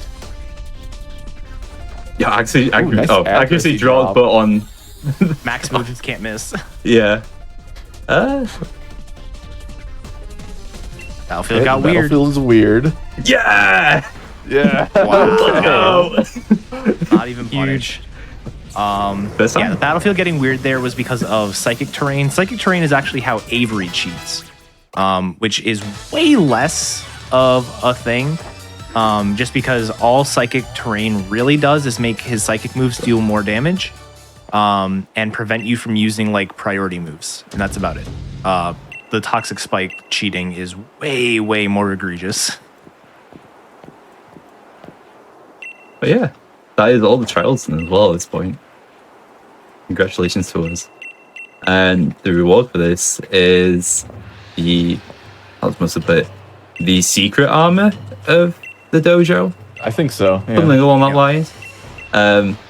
More commonly known as Kufu, which is a small Kufu. little bear, which in one of the runs we just yeet it into the wild. Yeah. So, basically, the end of the sort of like quote unquote any percent part of the DLC is you're supposed to befriend Kubfu and take Kubfu up one of the 2 towers, the Tower of Waters or the Tower of Darkness. Darkness is the one we'll be doing. And by taking it to the top, you then are going to face off against Mustard, who has his own Kubfu. And then when you win, you can evolve your Kubfu into the appropriate Urshifu type. And that is the end of the category. However, as you can notice, there is a descriptor here called Get Urshifu. If something were to happen to your Kubfu and it is no longer in your game because you've either released it into the wild or traded it away or put it in Pokemon Home, the game will still allow you to climb the tower, but it gets very mad at you. It's like, and that's not even a joke. Like, they'll be like, fine, I guess you can do this, and no one will talk to you. And They're very passive aggressive. Yeah. it's very funny. it's actually really Everyone should funny. do this at one point in their life. Just try it out because it's very unique in the Pokemon series. Yeah. Yeah. But one of the caveats to climbing the towers is you're supposed to do it with only your Cubfu. You can't have any other Pokemon in your party. It has to be just Cubfu.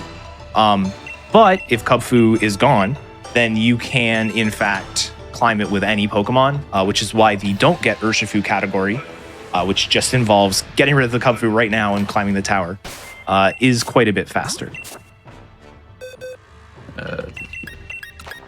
Is this?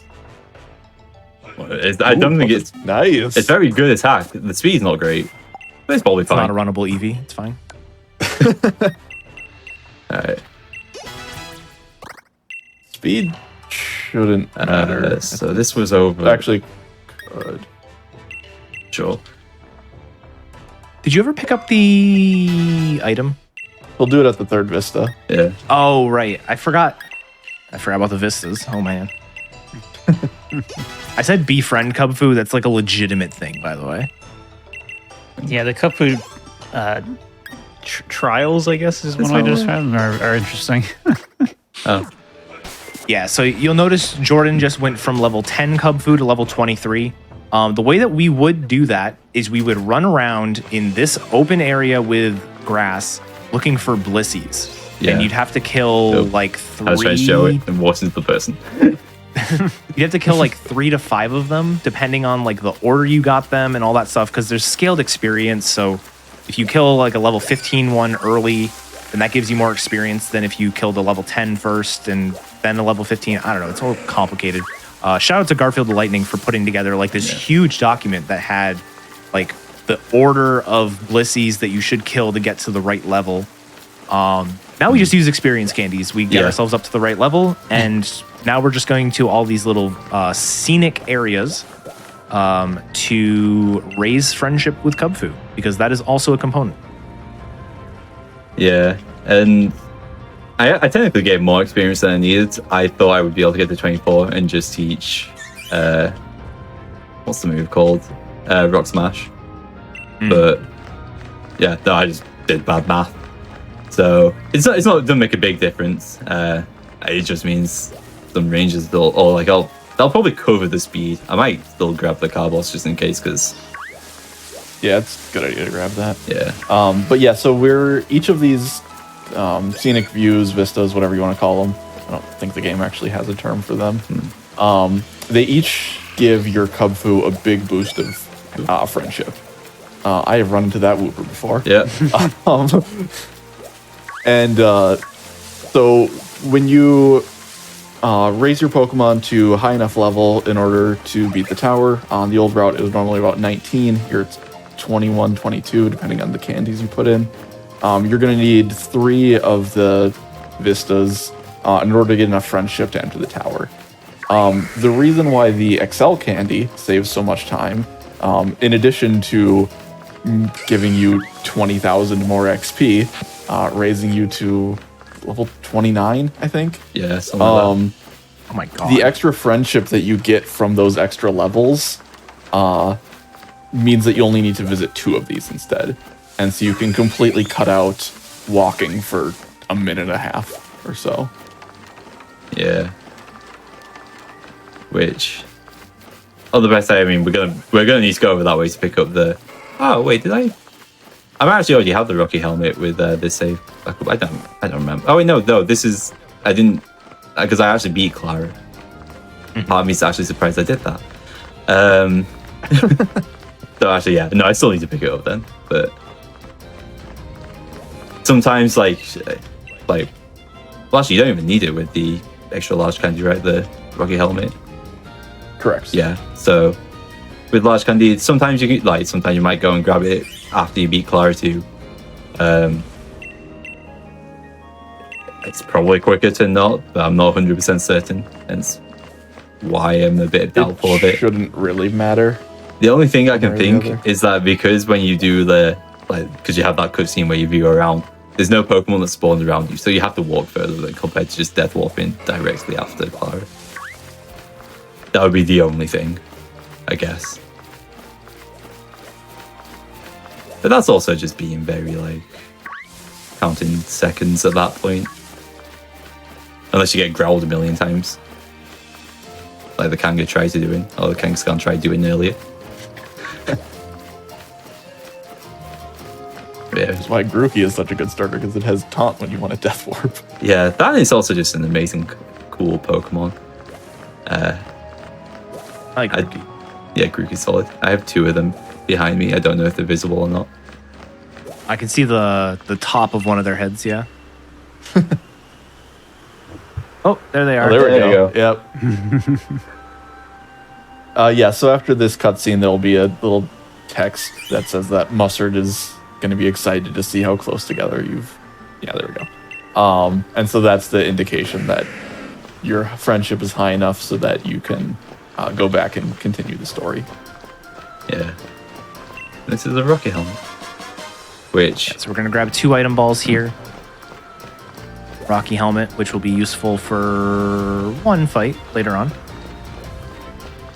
And- actually, at least I equip it straight away now, because it can help in some other fights. It can. Yeah, help. it Okay. can confirm ranges. Yeah. Oh, that's So fair. It's nice to have. Yeah, it might not actually be needed at 23, but we're gonna equip it anyway, why not? Especially with plus attack. I saw the Okay. Cub Fu lagging behind you. I was like, oh, nice, a quick encounter. Wait, let's teach things now, actually, before I swap it out. So, give it the rocket helmet. We don't need that. Ignore Ice Beam once again. It's not there. We'll teach up Aerial Ace, which I thought earlier, thinking that I would need it, but no. Yeah, so reversal is a move that you're only going to see really used like 1 or 2 times. Actually, looking at these notes, you actually use it quite a few times now. Anyways, it's basically a move that will increase in power the lower health you are. So there are certain brackets of like percent thresholds and everything. By Bulbasaur. I have Bulbasaur. If you're like lower health, it'll be like 100 base power or 150 or even 200 base power at maximum. Which, if you know a move like Tackle's 40 base power. So like 200 is really, really high. It's better than Hyper Beam. It's better than a bunch of moves. So it can be really useful. It's very situational, but we have some really cool ways to make it more consistent. Yeah. Also, just another quick shout out to Garth for death warping with Kofu once and then not being able to trigger the mustard. That's so sad. It was still world record for a bit, Yeah. but Look at how happy Mustard is here. yeah. We do the same cutscene without Cubfu. He's pissed. He is so unhappy with you. But it's so much quicker. Yeah, he's like, you can climb the tower, but there's no point, or something like that. I guess friendship means nothing to you. Not when you can save 5 seconds. I wonder, Bulbapedia does have like quotes and stuff. I wonder if there are any quotes from that. Let me see. I hope there is. It's like so happy, like cheering alongside you.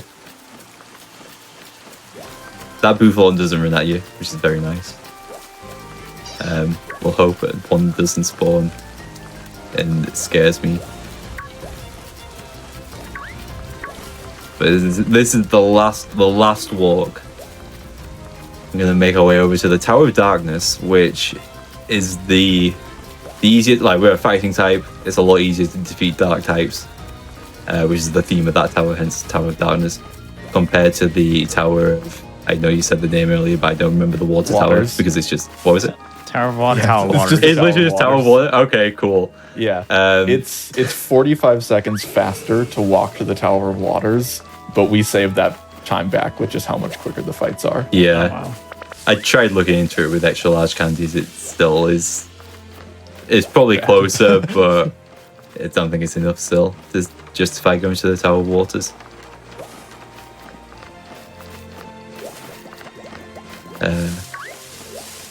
I did not pick up the Carbos earlier, so we will do You that. did not, yeah. Just to make extra sure that everything is all fine and dandy. Did we mention the fact that Cubfu is a legendary No, Pokemon? it doesn't seem like one bit it is. But basically, that means that in modern Pokemon games, legendary Pokemon, when you get one, they're guaranteed to have 3 basically max stats. So this Kofu has max attack pretty much. Just it's random which 3 stats get the that buff, but this Kofu got one of those in attack, so it's gonna be hitting pretty hard. Yeah, extremely hard, especially with the nature that it had. Oh, at least the positive. I didn't catch what the negative side of it was. Yeah, so plus attack nature with max attack stat is going to be pretty nice here. Yeah, it was adamant. It was adamant. Oh, this is actually like arguably the best nature. Maybe positive speed with like 31 IV speed, because that can outspeed the Croconaut. Let's go with Sense of Carlos. Carbos is just going to give us a small boost to our speed. Just gives us 10 speed EVs, which boost it slightly. Yeah. Yeah, it's basically just 2 extra speed points usually, 2 to 3 depending on the timing. Yeah, now it's time for the tower. So a bunch of fights in a row. Yeah. Yeah, Right. and we picked the Tower of Darkness. Kubfu is a fighting type Pokemon. Dark is weak to fighting. That's quite literally the reason why. Yeah. The waters, you can go up the Tower of Waters, but it definitely takes longer. It's not really all that dangerous. It's just it takes longer. I believe it is quicker to get to. Yeah, it's 45 seconds faster. Yeah. So Fun yeah, one to the, note there too is you saw probably a weird animation when Kubfu came in battle compared to like other Pokemon battles where you actually like throw out the Pokemon, and that's because this DLC introduced following Pokemon for the first time forever. Everybody's favorite feature ever in Pokemon games. So you get a slightly different animation when you have your following Pokemon be your lead Pokemon in these battles. I've literally never noticed that before. It will. Really? Yeah, it's slightly different. It'll also turn around or like have little like flavor text, like it's sleepy, or like it's thinking about camping. It thinks about camping, yeah.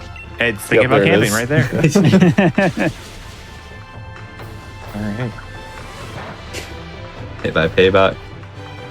Like this Scraggy could actually like cause problems again on the old route when you're like lower levels. Yeah. Yeah, because you would go into this fight normally, like I said, 19 to 20, and if you got hit by a payback, it hurt. Yeah. But again, now that we have all this experience, so much nicer. I don't need to heal Right. yet. We're probably fine. Yeah, so this fight here, you're going to sort of see, at least according to the notes, a little bit of a preview of what the final fight's going to look like. Yeah. So the final fight, just going to mention while we go through these, because this fight and the next fight are pretty straightforward. Basically, Mustard is going to do a battle against you, one-on-one, Kubfu against Kubfu. And the problem with the fight... He crit. Oh my god. Gosh. That wasn't even a crit. Is it not? Oh, did I just do bad math? Cool. I don't have the damage range on this, but that's fine. Oh, no. I was thinking, like, do I need to endure that first time? It's like, probably not. I probably should have just hit, but whatever. We just gotta do those fights again. Oh, Okay. good. Oh, Yeah. at least you don't have to go all the way back to like the dojo. Yeah.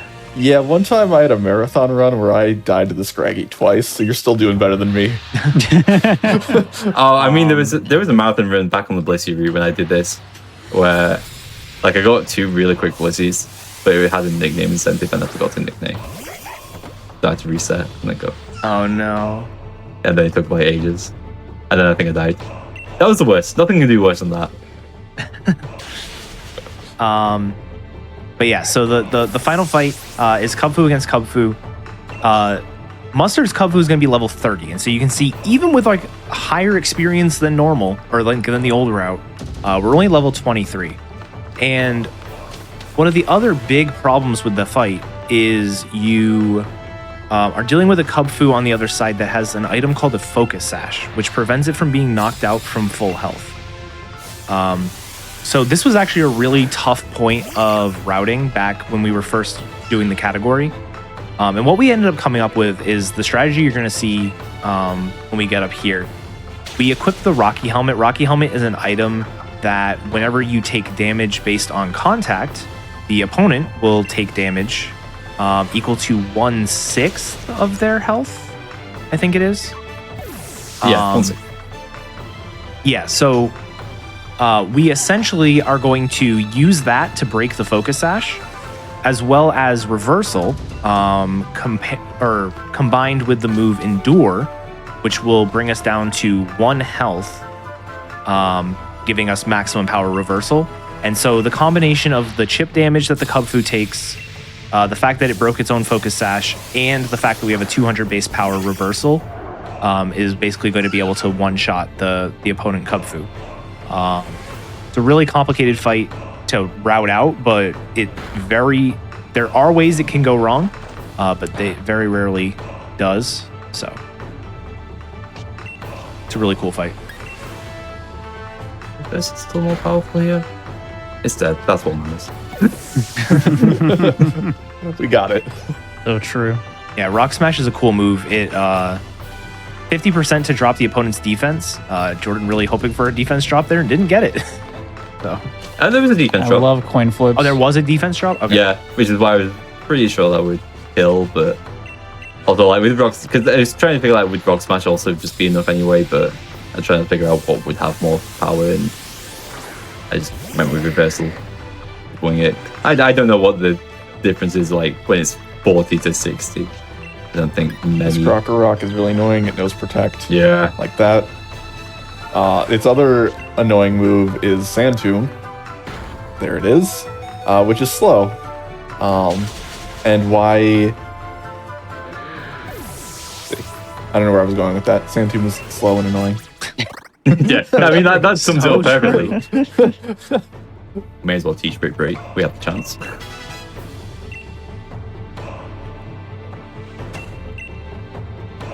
Was that the last student fight? Yeah, that's the last That's the student last- fight. okay. Oh wow. Yep. So Now it's before, time for the big boss of the category. yeah, we're just gonna quickly Moo Moo Milk because I want full health, just to be able to set up, like, to pretty much guarantee this fight to go smoothly. 99% of the time, we're still gonna save for that 1% of rubbishness that can happen.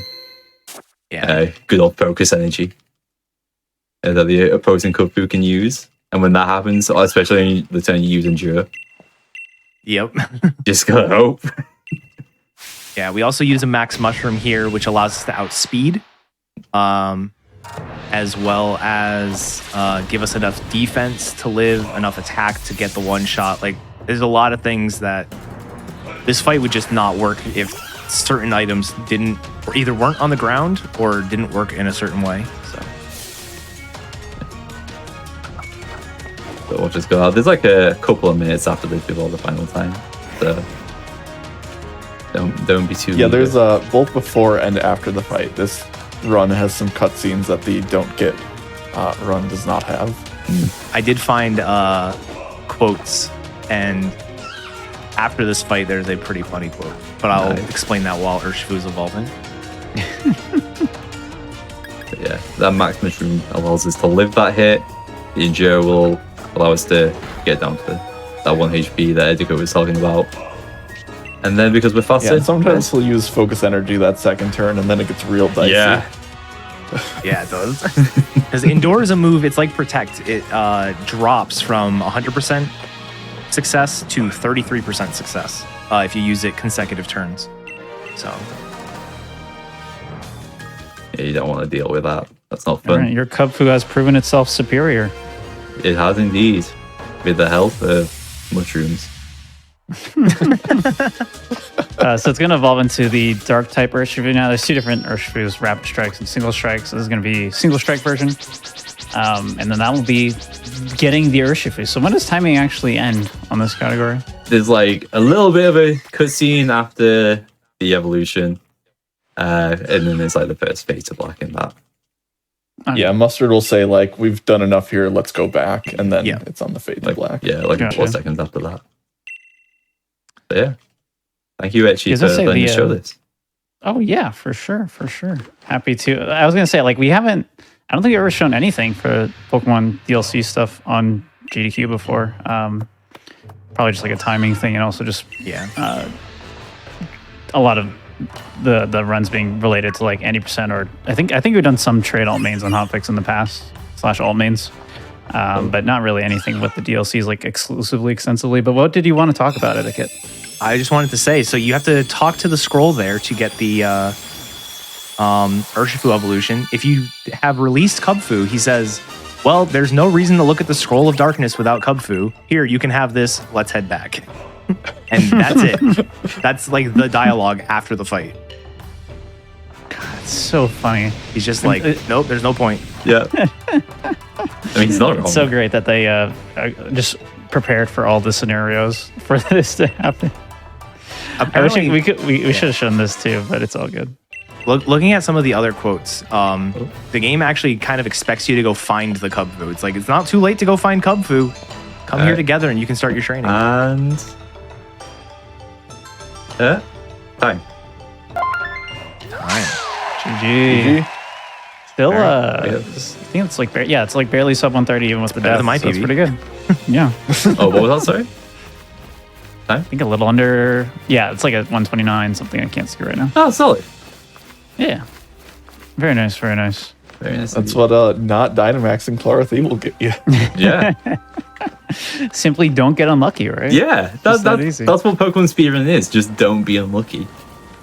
Yeah. I'm glad we also got to show off the Crown Tundra side. Yeah. Even if it was brief, we at least got to visit there. That's again a more recent reroute of this category. So cool to see that. Show off the DLCs a little bit in this little bite-sized taste. We got to talk a lot about Scarlet Violet incoming DLCs at the start of the run. So if you missed any of that stuff or the awesome Pikmin 2 run we had right before this with Chemical QQ, where we talked a lot about Pikmin 4, those will be up on the YouTube. You can check that out, youtube.com/gamesdonequick. Reminder that all your subs, Prime Gaming subs, gift subs, and bits cheered on this Twitch channel help support the Hotfix programming. So if you enjoy it, please consider subscribing. And yeah, I think that's going to be it for us. Again, this is just kind of a mini special that I wanted to try out where we just highlight games that were recently shown or like do runs related to things shown at the recent Nintendo Direct. If there's interest, we'll do more like this in the future. So thank you again to Jordan and Etiquette and Spider for being here. Any last shout outs from y'all? Yes, there's currently actually a Let's Go tournament, which the other 3 people in here are taking part in. One of them even set the world record in the very first race, because why not? Just set the bar very high. But that's on. And then got a terrible run the next race. We don't need to talk about that bit. But yeah, and that's on Pokemon Speedruns TV. So feel free to give that a follow if you're interested in Let's Go speedrunning. And yeah, your race is next, Etiquette, right? Yeah, my race is on Tuesday. Should be a good time. I was just going to mention, if you're interested in this game in particular, it's not the most popular of the Switch Pokemon games in terms of speedruns, but definitely has a lot of potential, a lot of fun categories, some short ones like this, some longer ones if you're into that as well. So definitely don't hesitate to go to the speedrun.com page for the game. There should be a Discord link for all the Switch Pokemon games. You can join there. All the resources you might need are in there. And it's a good time. It is indeed. Anything from you, Spider? Anything from you, Spider? Those guys covered everything I was going to say. So thanks for watching. Yeah, thank you all so much for watching. Again, I'm your host, Etchi. I'm not actually planning any specials for like the rest of this month until the very end of the month, but I'm a new Hotfix one-off showrunner, so expect a lot of weird and quirky specials in the future once I am more in the swing of things starting at the end of the month. So yeah, thank you again. And make sure you join us tomorrow, 7 p.m. Eastern, to catch Fallout 3 and 4 on Bargain Bin, followed by the finale of Tiny Tree Fort. Big finale. You want to make sure you're there for that. That'll be at 10 p.m. tomorrow Eastern. So make sure you're there for both those tomorrow. Should be a lot of fun. But that's it for us today. Thank you so much for watching. Take care, everybody. Bye.